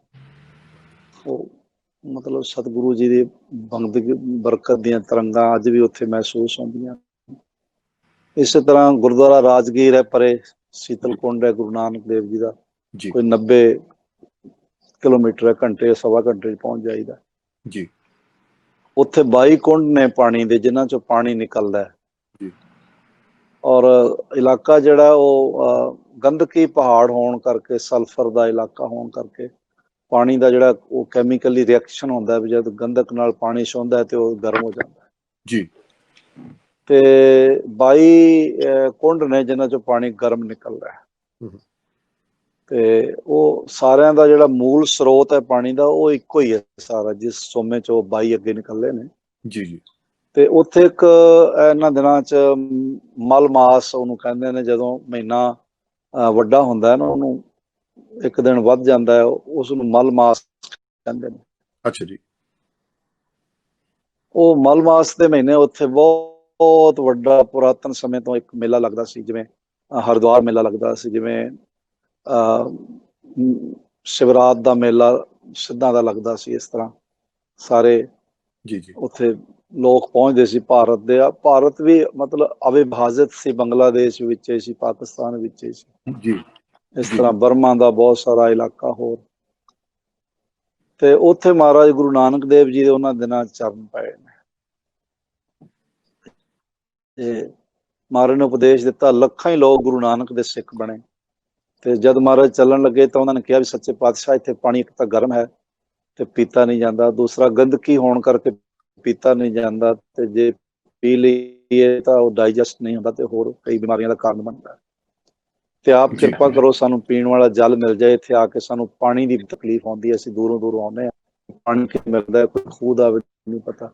ਤੇ ਸਤਿਗੁਰੂ ਜੀ ਨੇ ਤੁਰਟ ਕੇ ਉਹ ਜਿਸ ਕੁੰਡ ਦੇ ਲਾਗੇ ਬੈਠੇ ਸੀ ਉੱਥੇ ਚਰਨ ਛੁਆਏ ਨੇ ਗੁਰੂ ਨਾਨਕ ਦੇਵ। ਜਲ ਦੀਆਂ ਜਿਹੜੀ ਉਬਲ ਰਿਹਾ ਸੀ ਨਾ, ਜਲ ਉਬਾਲੇ ਹੋ ਰਹੇ ਸਨ, ਉਹ ਉਬਲਦੇ ਹੋਏ ਪਾਣੀ ਨਾਲ ਮਹਾਰਾਜ ਨੇ ਚਰਨ ਛੁਆਏ, ਤੇ ਜਿਸ ਨਾਲ ਉਹ ਜਿਹੜਾ ਪਾਣੀ ਸੀ ਉਹ ਤੀਤਲ ਹੋ ਗਿਆ ਤੇ ਨਾਲੇ ਮਿੱਠਾ ਹੋ ਗਿਆ ਪੀਣ ਵਾਲਾ। ਹੁਣ ਇਸ ਵੇਲੇ 21 ਕੁੰਡ ਜਿਹੜੇ ਨੇ ਅੱਜ ਵੀ ਉਹਨਾਂ ਚੋਂ ਪਾਣੀ ਉਬਲਦਾ ਹੋਇਆ ਨਿਕਲ ਰਿਹਾ, ਗਰਮ ਨਿਕਲ ਰਿਹਾ, ਕੌੜਾ ਖਾਰਾ ਨਿਕਲ ਰਿਹਾ। ਪਰ ਇਹ ਪ੍ਰਤੱਖ ਕ੍ਰਿਸ਼ਮਾ ਹੈ ਸਤਿਗੁਰੂ ਜੀ ਦਾ, ਜਿੱਥੇ ਮਹਾਰਾਜ ਦੇ ਚਰਨ ਪਏ ਨੇ ਉਹ ਪਾਣੀ ਮਿੱਠਾ ਨਿਕਲ ਰਿਹਾ ਔਰ ਸੰਗਤਾਂ ਉਸ ਛਕਦੀਆਂ ਨੇ। ਮੈਂ ਵੀ ਜਾਣਾ ਤਾਂ ਜਲ ਛਕ ਕੇ ਆਉਣਾ, ਬੜਾ ਸਵਾਦਿਸ਼ਟ ਹੈ, ਅੰਮ੍ਰਿਤਮਈ ਹੈ, ਸਤਿਗੁਰੂ ਜੀ ਦਾ ਚਰਨਾ ਅੰਮ੍ਰਿਤ ਹੈ। ਤੇ ਜਿਵੇਂ ਪੰਜਾ ਸਾਹਿਬ ਮਹਾਰਾਜ ਜੀ ਨੇ ਉੱਥੋਂ ਜਲ ਪ੍ਰਗਟ ਕੀਤਾ ਹੈ, ਉਹ ਇਹ ਪੰਜਾ ਸਾਹਿਬ ਵਰਗਾ ਸਥਾਨ ਹੀ ਹੈ ਭਾਰਤ ਵਿੱਚ। ਉੱਥੇ ਮਹਾਰਾਜ ਜੀ ਦੇ ਪਾਵਨ ਹਸਤ ਕਮਲਾਂ ਦਾ ਪੰਜਾ ਲੱਗਿਆ ਹੈ, ਇੱਥੇ ਸਤਿਗੁਰੂ ਜੀ ਦੇ ਚਰਨਾਂ ਦਾ ਪੰਜਾ ਲੱਗਿਆ। ਸਿੰਘ ਸਾਹਿਬ, ਜਿਸ ਤਰ੍ਹਾਂ ਜੀ ਜ਼ਿਕਰ ਕਰ ਰਹੇ ਸੀ ਰਾਜਗੀਰ ਗੁਰੂ ਘਰ ਦੇ ਬਾਰੇ, ਉੱਥੇ ਵੀ ਬਹੁਤ ਵੱਡੀ ਸੇਵਾ ਚੱਲ ਰਹੀ ਹੈ, ਬਹੁਤ ਹੀ ਸੁੰਦਰ ਸਥਾਨ ਬਣ ਰਿਹਾ ਤੇ ਬੜੀ ਇੱਕ ਰਮਣੀਕ ਜਗ੍ਹਾ ਹੈ ਜਿੱਥੇ ਜਾ ਕੇ ਇਨਸਾਨ ਬਿਲਕੁਲ ਇੱਕ ਐਸਾ ਮਾਹੌਲ ਬਣ ਜਾਂਦਾ ਕਿ ਜਿੱਦਾਂ ਪਤਾ ਨਹੀਂ ਕਿੱਥੇ ਆ ਗਏ ਆ। ਉਸ ਤਰ੍ਹਾਂ ਥੋੜਾ ਜਿਹਾ ਆਪਦੀ ਰਾਜਗੀਰ ਵਿੱਚ ਉਹਦੇ ਵਿੱਚ ਸੰਗਤ ਨਾਲ ਸਾਂਝ ਪਾਓ ਕਿ ਜੋ ਸੇਵਾ ਚੱਲ ਰਹੀ ਕੀ ਬਣ ਰਿਹਾ ਹੈ। ਦੇਖੋ ਇਹ ਉੱਥੇ ਮਹਾਰਾਜ ਜੀ ਦਾ ਦੀਵਾਨ ਅਸਥਾਨ ਤੇ ਹੋ ਗਿਆ ਔਰ ਇਸ ਢੰਗ ਨਾਲ ਹੋਰ ਕੁੰਡ ਜਿਹੜਾ ਹੈਗਾ ਉਹਦੇ ਉੱਤੇ ਛੱਤ ਵਗੈਰਾ ਪਾ ਕੇ ਉਹਨੂੰ ਸੋਹਣਾ ਬਣਾ ਦਿੱਤਾ ਗਿਆ ਤੇ ਰਿਹਾਇਸ਼ ਦੇ ਸਿੰਘਾਂ ਦੇ ਕਮਰੇ ਉੱਥੇ ਬਣੇ ਹੋਏ ਨੇ, ਲੰਗਰ ਉੱਥੇ ਚੱਲਦਾ ਹੈ, ਦੀਵਾਨ ਉੱਥੇ ਚੱਲਦਾ ਹੈ। ਸਾਰੀ ਮਰਿਆਦਾ ਜਿਹੜੀ ਆ ਉਹ ਤਖਤ ਸਾਹਿਬ ਵਾਲੀ ਉੱਥੇ ਨਿਭਾਈ ਜਾਂਦੀ ਹੈ ਔਰ ਤਖਤ ਸਾਹਿਬ ਦੇ ਪ੍ਰਬੰਧ ਚ ਕੋਲ ਹੀ ਉਹ ਅਸਥਾਨ ਹੈ, ਸਾਰਾ ਉਹਦਾ ਪ੍ਰਬੰਧ ਹੈ ਜੀ। ਦੇਖੋ, ਜਿਸ ਤਰ੍ਹਾਂ ਸਮੂਹ ਜਗਤ ਜਾਣਦਾ ਹੈ ਕਿ ਬਿਹਾਰ ਦੇ ਮੁੱਖ ਮੰਤਰੀ ਸ਼੍ਰੀ ਨਿਤੀਸ਼ ਕੁਮਾਰ ਜੀ ਦੀ ਬਹੁਤ ਵੱਡੀ ਦੇਣ ਹੈ, ਜੋ ਬਿਹਾਰ ਵਿੱਚ ਜੋ ਇੱਧਰ ਸਥਾਨ ਸਨ ਮਹਾਰਾਜ ਦੇ, ਉਹਨਾਂ ਦੀਆਂ ਸੇਵਾਵਾਂ ਵਿੱਚ ਬਹੁਤ ਵੱਡਾ ਉਹਨਾਂ ਨੇ ਇੱਕ ਯੋਗਦਾਨ ਪਾਇਆ। ਉੱਥੇ ਨਾਲ ਨਾਲ ਸਾਡੇ ਸਿੱਖ ਪੰਥ ਦੀ ਉਹ ਸ਼ਖਸੀਅਤ ਜਿਨ੍ਹਾਂ ਦੀ ਗੁਰੂ ਮਹਾਰਾਜ ਨੇ ਪਾਰ ਬਖਸ਼ਾ ਕੀਤੀ, ਸਤਿਕਾਰਯੋਗ ਭਾਈ ਸਾਹਿਬ ਭਾਈ ਮੋਹਿੰਦਰ ਸਿੰਘ ਜੀ, ਗੁਰੂ ਨਾਨਕ ਨਿਸ਼ਕਾਮ ਸੇਵਕ ਜਥੇ ਵਾਲੇ, ਜਿਨ੍ਹਾਂ ਨੇ ਸੇਵਾ ਨਿਭਾਈ ਹੈ ਤੇ ਸੇਵਾ ਨਿਭਾ ਰਹੇ ਨੇ।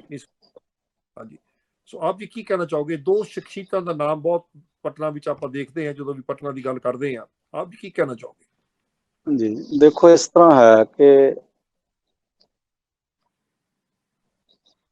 ਸਾਡੇ ਬਿਹਾਰ ਦੇ ਜਿਹੜੇ ਆਨਰੇਬਲ ਸੀਐਮ ਨੇ ਜੀ, ਆਪਣਾ ਨਿਤਿਸ਼ ਕੁਮਾਰ ਜੀ, ਉਹ ਬਹੁਤ ਪਿਆਰ ਵਾਲੀ ਸ਼ਖਸੀਅਤ ਨੇ, ਸਾਰੇ ਧਰਮਾਂ ਦਾ ਬਰਾਬਰ ਉਹ ਸਤਿਕਾਰ ਕਰਦੇ ਨੇ। ਬਿਹਾਰ ਵਿੱਚ ਉਹਨਾਂ ਨੇ ਬਹੁਤ ਚੀਜ਼ਾਂ ਚੰਗੀਆਂ ਕੀਤੀਆਂ ਨੇ। ਪਹਿਲੇ ਮਾਹੌਲ ਇਹ ਸੀ ਕਿ ਰੇਲਵੇ ਸਟੇਸ਼ਨ ਤੇ ਉਤਰਦਿਆਂ ਸੰਗਤ ਡਰ ਜਾਂਦੀ ਸੀ ਵੀ ਕਿਵੇਂ ਪਹੁੰਚਾਂਗੇ, ਦਿਨੇ ਹੀ ਲੁੱਟਾਂ ਖੋਹਾਂ ਹੋ ਜਾਂਦੀਆਂ ਸੀ ਜੀ। ਉਹ ਜਿਹੜਾ ਗੁੰਡਾ ਤੰਤਰ ਸੀ ਸਾਰਾ, ਉਹ ਬਿਹਾਰ ਵਿੱਚ ਉਹਨਾਂ ਨੇ ਉਹਨੂੰ ਖਤਮ ਕੀਤਾ ਔਰ ਬਿਹਾਰ ਜਿਹੜਾ ਉੱਥੇ ਵਿਕਾਸ ਹੋਇਆ ਔਰ ਬਹੁਤ ਅੱਛਾ 에ਅਰਪੋਰਟ ਸਾਰਾ ਪ੍ਰਬੰਧ ਹੋਇਆ ਔਰ ਰੇਲਵੇ ਸਟੇਸ਼ਨਾਂ ਦਾ ਵੀ ਸੁਧਾਰ ਹੋਇਆ, ਲੋਕਾਂ ਦੀ ਜ਼ਿੰਦਗੀ ਦਾ ਵੀ ਸੁਧਾਰ ਹੋਇਆ, ਸੜਕਾਂ ਵੀ ਚੰਗੀਆਂ ਬਣੀਆਂ। ਇਹਦੇ ਨਾਲ ਨਾਲ ਉਹਨਾਂ ਨੇ ਜਿਹੜਾ ਗੁਰੂ ਗੋਬਿੰਦ ਸਿੰਘ ਮਹਾਰਾਜ ਜੀ ਦਾ ਜਨਮ ਸਥਾਨ ਹੈ ਉਹਦੇ ਲਈ ਵਿਸ਼ੇਸ਼ ਉਹਨਾਂ ਮਨ ਚ ਪ੍ਰੇਮ ਹੈ। ਉਹ ਹਰ ਗੁਰਪੁਰਬ ਤੇ ਰਾਤ ਨੂੰ 11 ਵਜੇ ਤੋਂ ਲੈ ਕੇ ਤਕਰੀਬਨ 2 ਵਜੇ ਤੱਕ ਤਖਤ ਸਾਹਿਬ ਦੇ ਅੰਦਰ ਬੈਠਦੇ ਨੇ, ਆ ਕੇ ਕੀਰਤਨ ਸੁਣਦੇ ਨੇ ਪਰਿਵਾਰ ਸਮੇਤ। ਜੋ ਵੀ ਸਾਨੂੰ ਸਹਿਯੋਗ ਸਰਕਾਰੀ ਤੌਰ ਤੇ ਚਾਹੀਦਾ ਹੋਵੇ, ਉਹ ਕੋਈ ਪੇਪਰ ਡਾਕੂਮੈਂਟ ਕੁਛ ਹੋਵੇ, ਉਹ ਝਟਪਟ ਸਾਨੂੰ ਪ੍ਰੋਵਾਈਡ ਕਰਾਉਂਦੇ ਨੇ। ਹਰ ਤਰ੍ਹਾਂ ਦੀ ਸੇਫਟੀ ਪ੍ਰੋਵਾਈਡ ਕਰਾਉਂਦੇ ਨੇ, ਆਪ ਸਮਾਗਮਾਂ ਵਿੱਚ ਆ ਕੇ ਸ਼ਾਮਲ ਹੁੰਦੇ ਨੇ ਔਰ ਜੋ ਵੀ ਅਸੀਂ ਕਹੀਏ ਉਹ ਕਹਿੰਦੇ ਵੀ ਜਿੰਨਾ ਵੀ ਖਰਚ ਕਰਨਾ ਤੁਸੀਂ ਸਾਡੇ ਕੋਲੋਂ ਲੈ ਕੇ ਕਰ ਸਕਦੇ ਹੋ। ਤਾਂ ਇਹ ਮੈਂ ਸੋਚਦਾ ਕਿ ਉਹਦੀ ਕੋਈ ਪੂਰਬਲੀ ਬੰਦਗੀ ਹੈ, ਸਤਿਗੁਰੂ ਦੀ ਉਸ ਤੇ ਅਸੀਸ ਹੈ, ਉਹਦੇ ਸਹਿਯੋਗ ਨਾਲ ਅਸੀਂ ਬਹੁਤ ਵੱਡੇ ਸਮਾਗਮ ਅੱਗੇ 350 ਸਾਲਾ ਸਮਾਗਮ ਅਸੀਂ ਕੀਤੇ ਨੇ, ਹੋਰ ਨਵੇਂ ਅਸੀਂ ਕਰ ਰਹੇ ਹਾਂ ਤੇ ਉਹ ਸਾਰਾ ਜਿਹੜਾ ਸਰਾਵਾਂ ਬਣ ਰਹੀਆਂ ਨੇ, ਦੀਵਾਨ ਹਾਲ ਬਣ ਰਹੇ ਨੇ। ਜਿਹੜਾ ਸੰਤ ਬਾਬਾ ਮਹਿੰਦਰ ਸਿੰਘ ਜੀ ਗੁਰੂ ਨਾਨਕ ਨਿਸ਼ਕਾਮ ਸੇਵਕ ਜਥੇ ਵਾਲੇ ਜਿਹੜੇ ਹੈ ਨੇ ਮਹਾਂਪੁਰਸ਼, ਇਹਨਾਂ ਦੀ ਸੇਵਾ ਹੋਰ ਵੀ ਸਲਾਹੁਣਯੋਗ ਹੈ, ਸ਼ਲਾਘਾਯੋਗ ਹੈ, ਕਿਉਂਕਿ ਇਹ ਇੰਗਲੈਂਡ ਤੋਂ ਜਾ ਕੇ ਉੱਥੇ ਸੇਵਾ ਕਰਦੇ ਨੇ ਤੇ ਕੋਈ ਉਗਰਾਹੀ ਨਹੀਂ ਕਰਦੇ, ਕਿਸੇ ਕੋਲੋਂ ਕੁਛ ਮੰਗਦੇ ਨਹੀਂ, ਆਪਣੇ ਬਹੁਤ ਪ੍ਰੇਮ ਨਾਲ ਉੱਥੇ ਸੇਵਾ ਕਰਦੇ ਨੇ, ਚੁੱਕ ਕੇ ਸੇਵਾ ਕਰਦੇ ਨੇ। ਔਰ ਮੈਂ ਸੋਚਦਾ ਵੀ ਇਸ ਤਰ੍ਹਾਂ ਦਾ ਸੇਵਾਦਾਰ ਲੱਭਣਾ ਵੀ ਜਿਹੜਾ ਉਹ ਗੁਰੂ ਦੀ ਮਿਹਰ ਹੋਵੇ ਤਾਂ ਹੀ ਲੱਭਦਾ ਹੈ। ਤੇ ਬਹੁਤ ਨਿਰਮਲ ਆਤਮਾ ਨੇ, ਬਹੁਤ ਪਿਆਰ ਭਿੱਜਾ ਹਿਰਦਾ, ਸੇਵਾ ਨੂੰ ਸਮਰਪਿਤ ਹੈ। ਹੁਣ ਲੋਕਡਾਊਨ ਵਿੱਚ ਵੀ ਇਹਨਾਂ ਦੇ ਸੰਤ ਬਾਬਾ ਮਹਿੰਦਰ ਸਿੰਘ ਜੀ ਦੇ ਸਹਿਯੋਗੀ ਨੇ, ਅਸੀਂ ਤਾਂ ਉਹਨਾਂ ਨੂੰ ਵੀ ਸੰਤ ਬਾਬਾ ਇੰਦਰਜੀਤ ਸਿੰਘ ਜੀ ਕਹਿੰਦੇ, ਪਰ ਉਹ ਕਹਿੰਦੇ ਮੈਨੂੰ ਭਾਈ ਇੰਦਰਜੀਤ ਸਿੰਘ ਕਿਹਾ ਕਰੋ। ਉਹ ਵੀ ਜਿਹੜੇ ਨੇ ਮਤਲਬ ਸਮਰਪਿਤ ਨੇ ਪੂਰੀ ਤਰ੍ਹਾਂ ਦਿਨ ਰਾਤ ਲੱਗੇ ਰਹਿੰਦੇ ਨੇ ਤੇ ਸੇਵਾ ਵਿੱਚ ਹਾਜ਼ਰ ਰਹਿੰਦੇ ਨੇ। ਇਹਨਾਂ ਦੀ ਮਿਸਾਲ ਵੀ ਇਹ ਆਪ ਹੀ ਨੇ, ਹੋਰ ਇਹਨਾਂ ਵਰਗਾ ਕੋਈ ਕਵੀ ਇਹ ਤਾਂ ਮੁਸ਼ਕਲ ਹੀ ਹੈ। ਜਿੱਥੇ ਆਪਣਾ ਪਟਨਾ ਸਾਹਿਬ ਦੀ ਗੱਲ ਕਰਦੇ ਹਾਂ, ਆਪ ਜੀ ਥੋੜੇ ਜਿਹੇ ਬਾਕੀ ਸਥਾਨਾਂ ਦੀ ਵੀ ਗੱਲ ਕਰ ਰਹੇ, ਥੋੜਾ ਜਿਹਾ ਜਿਸ ਤਰ੍ਹਾਂ ਹਾਂਡੀ ਸਾਹਿਬ ਦੀ ਵੀ ਗੱਲ ਆਪਾਂ ਸੰਗਤਾਂ ਨਾਲ ਸਾਂਝ ਪਾ ਦਈਏ। ਇਤਿਹਾਸ ਕਿਉਂਕਿ ਇਹ ਬਹੁਤ ਇੰਪੋਰਟੈਂਟ ਹੈ, ਕਿਉਂਕਿ ਬਹੁਤ ਸੰਗਤ ਜੇ ਨਹੀਂ ਗਈ ਤੇ ਦਰਸ਼ਨ ਦੀਦਾਰੇ ਨਹੀਂ ਕੀਤੇ, ਸਾਰਿਆਂ ਨੂੰ ਪਤਾ ਹੋਵੇ ਕਿ ਨਾ ਸਥਾਨਾਂ ਦਾ ਗਊ ਘਰ ਦਾ ਇਤਿਹਾਸ ਥੋੜਾ ਜਿਹਾ ਸੰਗਤਾਂ ਨਾਲ ਆਪ ਜੀ ਸਿੰਘ ਸਾਹਿਬ ਉਹ ਵੀ ਥੋੜੀ ਸਾਂਝ ਪਾ ਦਈਏ।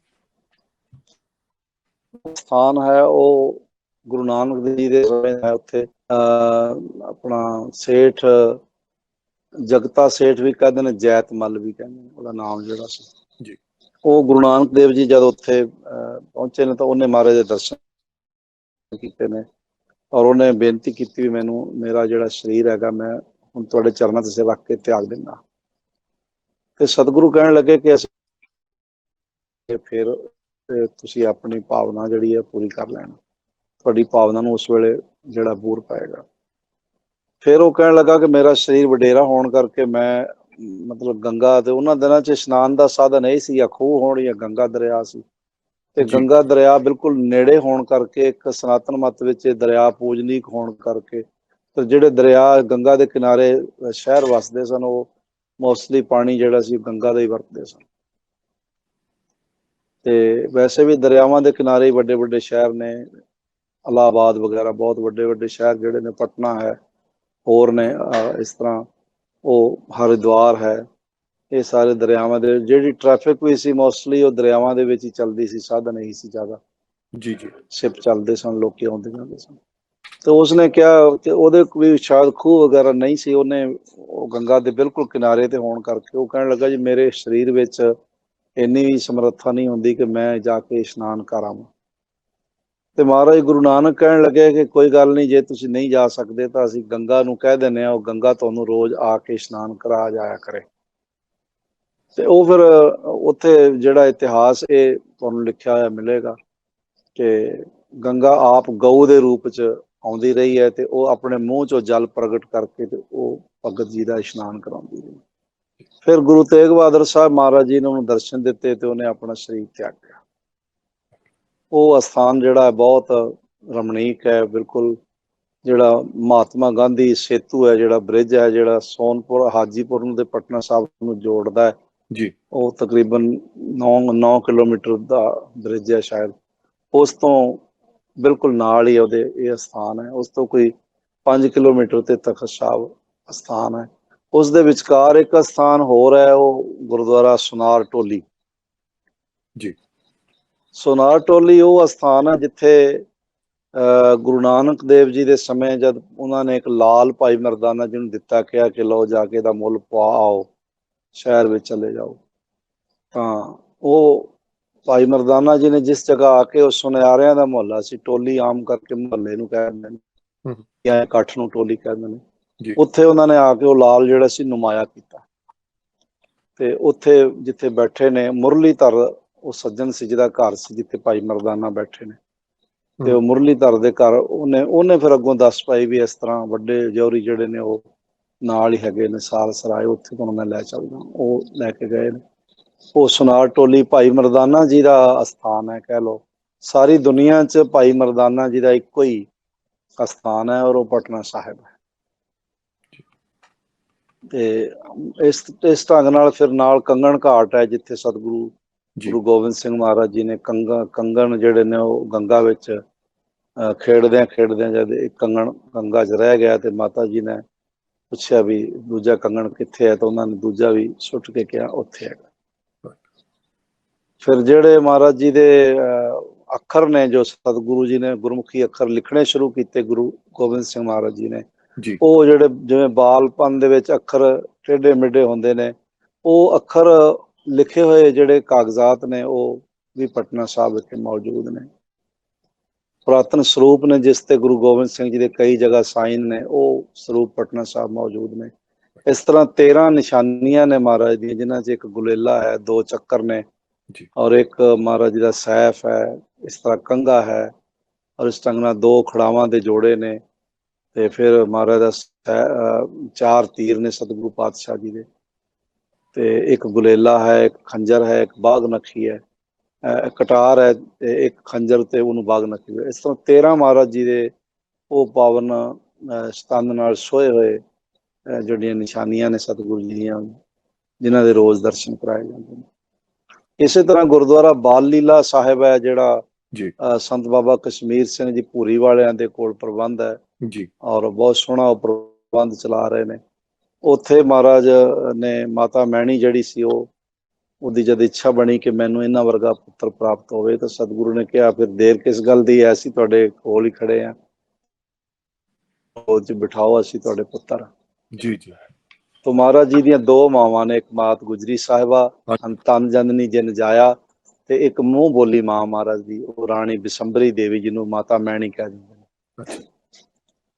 ਇਸ ਤਰ੍ਹਾਂ ਜਿਹੜਾ ਗੁਰੂ ਕਾ ਬਾਗ ਆ, ਉਹ ਮੈਂ ਆਪ ਜੀ ਨੂੰ ਪਹਿਲੇ ਦੱਸਿਆ ਵੀ ਮਹਾਰਾਜ ਜੀ ਦਾ ਸਾਰਾ ਪਰਿਵਾਰ ਉੱਥੇ ਪਹਿਲੀ ਵਾਰੀ ਮਿਲਿਆ ਤੇ ਉਹ ਬਾਗ ਹਰਾ ਹੋਇਆ ਜੀ। ਇਸ ਤਰ੍ਹਾਂ ਜਦੋਂ ਮਹਾਰਾਜ ਸੱਚੇ ਪਾਤਸ਼ਾਹ ਰਾਜਗੀਰ ਬਾਰੇ ਵੀ ਮੈਂ ਆਪ ਜੀ ਨੂੰ ਦੱਸਿਆ ਜੀ। ਤੇ ਜਦ ਸਤਿਗੁਰੂ ਪਾਤਸ਼ਾਹ ਮਹਾਰਾਜ ਜੀ ਦੀ ਆਗਿਆ ਸਦਕਾ ਆਨੰਦਪੁਰ ਸਾਹਿਬ ਨੂੰ ਚੱਲਣ ਲੱਗੇ ਨੇ, ਤਾਂ ਇੱਕ ਰਸਤੇ ਵਿੱਚ ਇੱਕ ਮਾਤਾ ਸੀ ਜਿਹਦੀ ਭਾਵਨਾ ਸੀ ਕਿ ਮੈਂ ਮਹਾਰਾਜ ਦਰਸ਼ਨ ਕਰਦੀ, ਜੇ ਮੇਰੇ ਕੋਲ ਕੁਝ ਹੁੰਦਾ ਮੈਂ ਵੀ ਲੈ ਕੇ ਜਾਂਦੀ। ਇਹ ਬੜਾ ਲੋਕਾਂ ਦੇ ਮਨ 'ਚ ਵਿਆਪਿਆ ਰਹਿੰਦਾ, ਮੇਰੇ ਕੋਲ ਥੋੜਾ ਹੈ, ਮੈਂ ਕਿਵੇਂ ਕਰਨਾ, ਕਿਵੇਂ ਦੇਵਾਂਗਾ, ਮੈਂ ਚੰਗਾ ਲੱਗਾਂਗਾ ਕਿ ਨਹੀਂ ਲੱਗਾਂਗਾ। ਜੋ ਕੁਝ ਹੈਗਾ ਪ੍ਰੇਮ ਨਾਲ, ਉਹਦੇ ਚੋਂ ਹੀ ਮਹਾਰਾਜ ਦੇ ਘਰ ਅਰਪਣ ਕਰਨਾ ਹੁੰਦਾ, ਥੋੜੇ ਚ ਥੋੜਾ, ਉਸ ਤੋਂ ਵੀ ਥੋੜਾ, ਜਿੰਨਾ ਕਰ ਸਕੋ ਜੀ।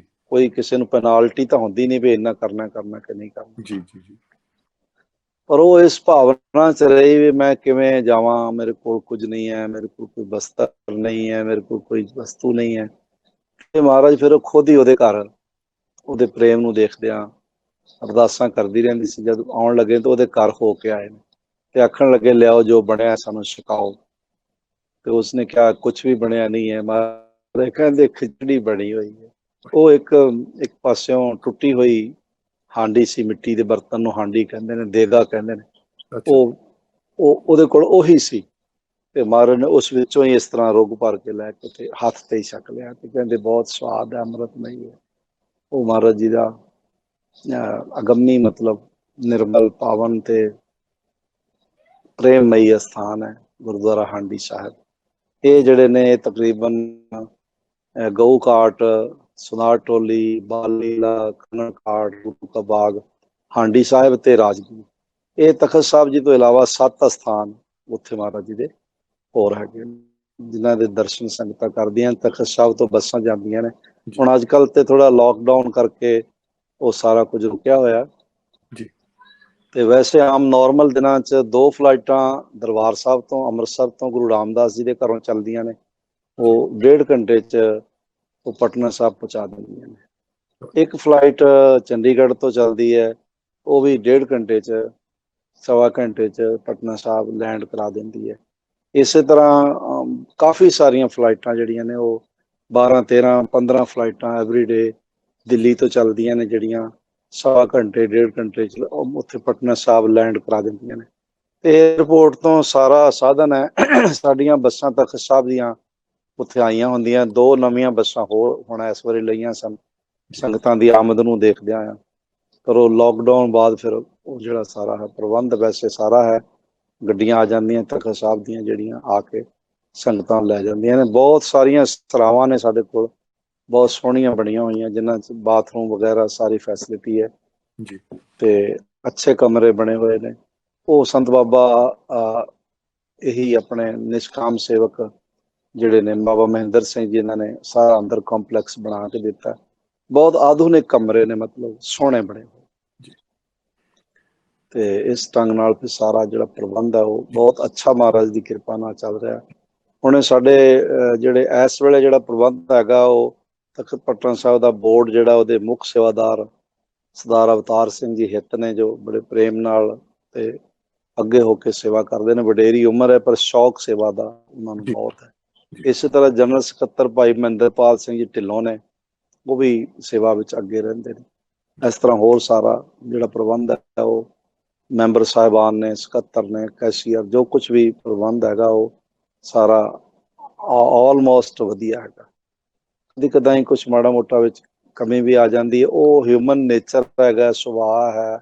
ਅਸੀਂ ਸਾਰੇ ਸਰਬ ਸੰਪੰਨ ਤਾਂ ਹੁੰਦੇ ਨਹੀਂ, ਸਰਵਗੁਣ ਸੰਪੰਨ ਹੁੰਦੇ ਨਹੀਂ ਆ, ਨਾ ਮੈਂ ਹੀ ਹਾਂ ਨਾ ਕੋਈ ਹੁੰਦਾ ਹੈ। ਕੁਛ ਨਾ ਕੁਛ ਜੀ ਕਮੀਆਂ ਰਹਿ ਜਾਂਦੀਆਂ ਨੇ। ਜੀ ਉਹਦੇ ਲਈ ਅਸੀਂ ਸੰਗਤਾਂ ਕੋਲੋਂ ਮਾਫੀ ਵੀ ਮੰਗਦੇ ਹਾਂ ਵੀ ਸਾਨੂੰ ਤੁਹਾਡੇ ਰਿਹਾਇਸ਼ ਵਿੱਚ ਜਾਂ ਕਿਸੇ ਤਰ੍ਹਾਂ ਦੀ ਕੋਈ ਕਮੀ ਰਹਿ ਜਾਏ। ਤੇ ਗੁਰਪੁਰਬ ਤੇ ਉਚੇਚਾ ਟੈਂਟ ਸਿਟੀ ਬਹੁਤ ਵੱਡੇ ਪੱਧਰ ਤੇ ਨੀਤਿਸ਼ ਕੁਮਾਰ ਜੀ ਬਣਵਾ ਕੇ ਦਿੰਦੇ ਨੇ ਜੀ ਇਸ ਵਾਰੀ। ਕੋਈ 9 ਕਰੋੜ ਰੁਪਇਆ ਟੈਂਟ ਸਿਟੀ ਦਾ ਜਿਹੜਾ ਉਹ ਲਾਇਆ ਗਿਆ ਸੀ ਬਿਹਾਰ ਸਰਕਾਰ ਵੱਲੋਂ।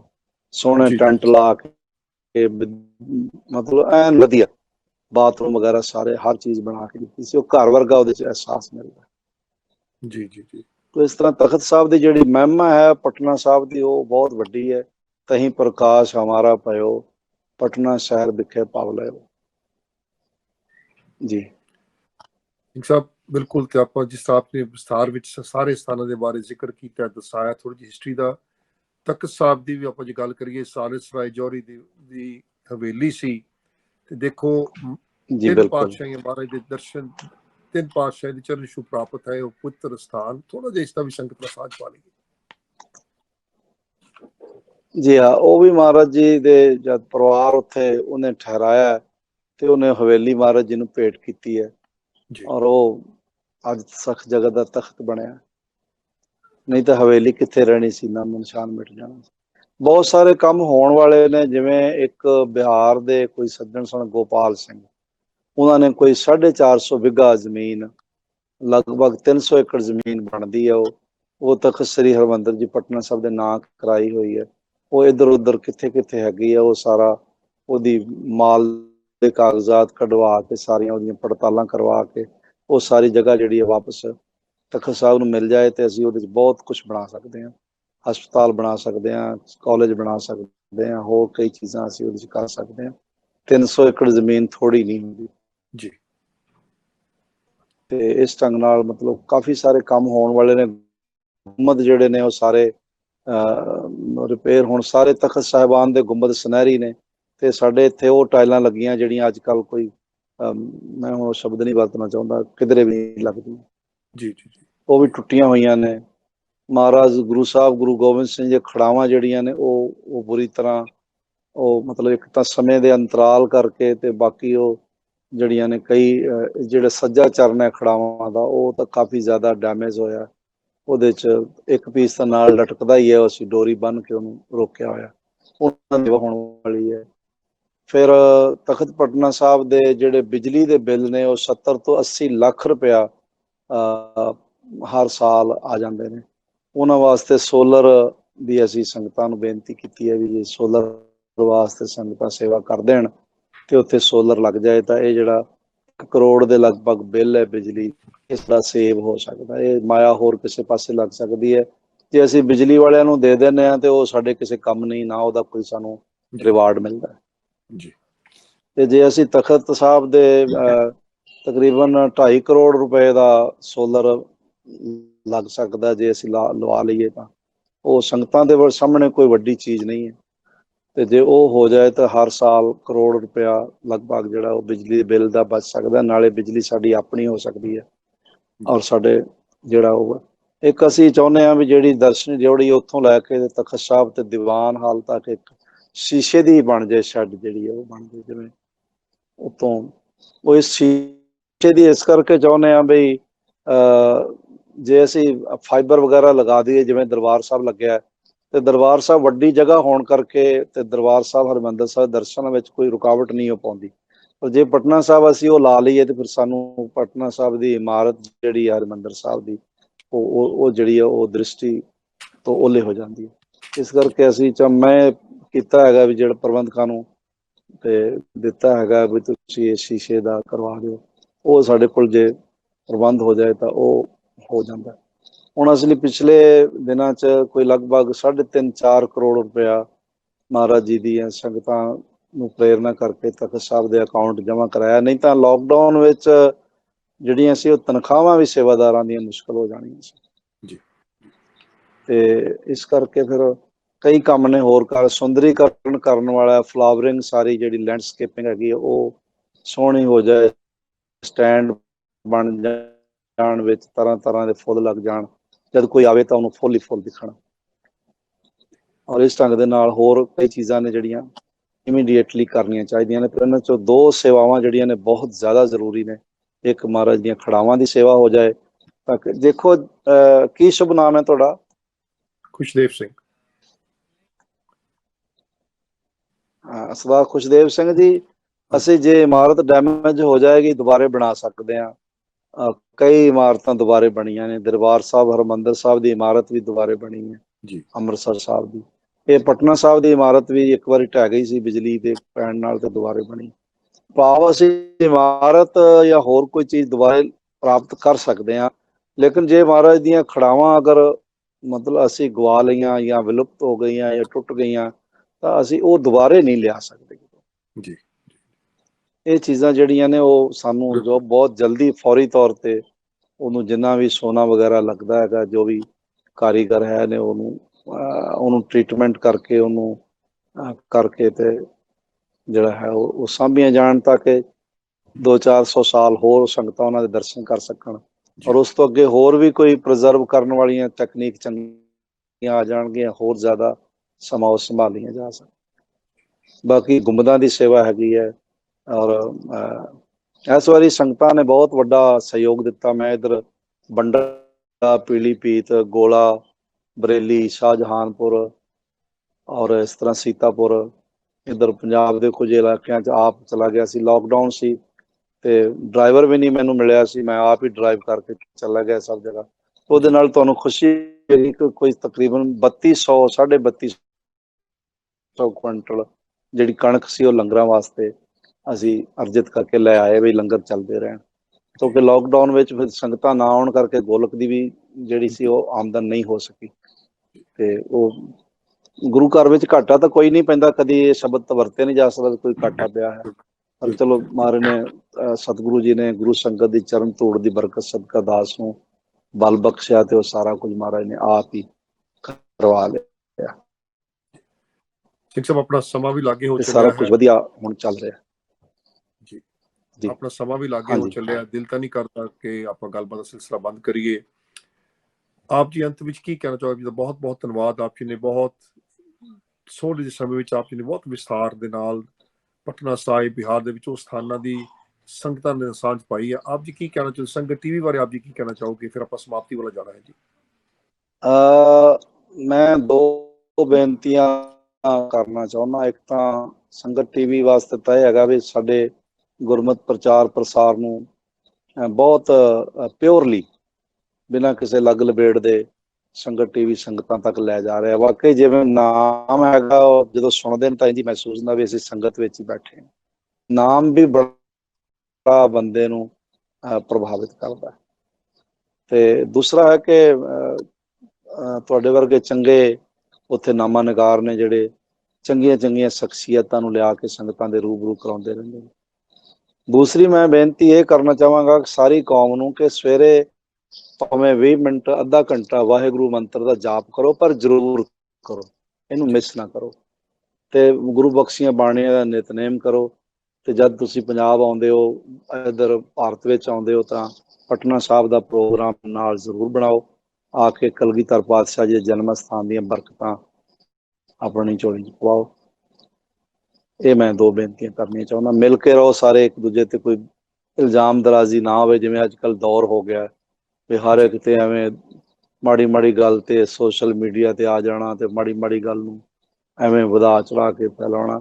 ਸਾਡੀ ਸਿੱਖ ਗਿਣਤੀ ਘੱਟ ਹੈ ਪਰ ਸ਼ਕਤੀ ਸਾਡੀ ਬਹੁਤ ਹੈ, ਬਲ ਸਾਡੇ ਸਮਰੱਥਾ ਬਹੁਤ ਹੈ। ਪਰ ਜਦੋਂ ਅਸੀਂ ਆਪਸ ਵਿੱਚ ਧੜਿਆਂ 'ਚ ਵੰਡ ਜਾਂਦੇ ਹਾਂ ਤਾਂ ਫਿਰ ਉਹ ਸਾਡੀ ਸ਼ਕਤੀ ਜਿਹੜੀ ਆ ਉਹ ਕਿਤੇ ਨਾ ਕਿਤੇ ਖੀਣ ਹੁੰਦੀ ਦਿਖਾਈ ਪੈਂਦੀ ਹੈ। ਇਸ ਲਈ ਪਹਿਲਾਂ ਨਿਤਨੇਮ ਤੋਂ ਸ਼ਕਤੀ ਪ੍ਰਾਪਤ ਕਰੋ ਤੇ ਫਿਰ ਆਪਣੀ ਸੰਗਠਿਤ ਸ਼ਕਤੀ ਜਿਹੜੀ ਆ ਉਹਨੂੰ ਬਣਾ ਕੇ ਰੱਖੋ ਤੇ ਹਰ ਵੇਲੇ ਕੌਮ ਚੜ੍ਹਦੀ ਕਲਾ 'ਚ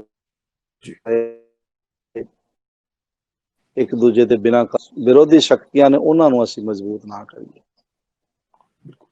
ਸਿੰਘ ਸਾਹਿਬ ਬਹੁਤ ਬਹੁਤ ਆਪ ਜੀ ਦਾ ਧੰਨਵਾਦ। ਦਿਲ ਦੀਆਂ ਗਹਿਰਾਈਆਂ 'ਚੋਂ ਗੁਰੂ ਮਹਾਰਾਜ ਦੇ ਚਰਨਾਂ 'ਚ ਅਰਦਾਸ ਬੇਨਤੀ ਕਰਦੇ ਕਿ ਸੱਚੇ ਪਾਤਸ਼ਾਹ ਜੀ ਨੂੰ ਉਦਮ ਬਲ ਬਖਸ਼ਣ, ਦੇਰੋਗਤਾ ਬਖਸ਼ਣ। ਆਪ ਜੀ ਇਸੇ ਤਰ੍ਹਾਂ ਸੇਵਾ ਨਿਭਾਉਂਦੇ ਰਹੋ। ਆਓ ਆਪਾਂ ਲਈਏ ਜੀ ਆਗਿਆ। ਵਾਹਿਗੁਰੂ ਜੀ ਕਾ ਖਾਲਸਾ, ਵਾਹਿਗੁਰੂ ਜੀ ਕੀ ਫਤਿਹ। ਵਾਹਿਗੁਰੂ ਜੀ ਕਾ ਖਾਲਸਾ, ਵਾਹਿਗੁਰੂ ਜੀ ਕੀ ਫਤਿਹ।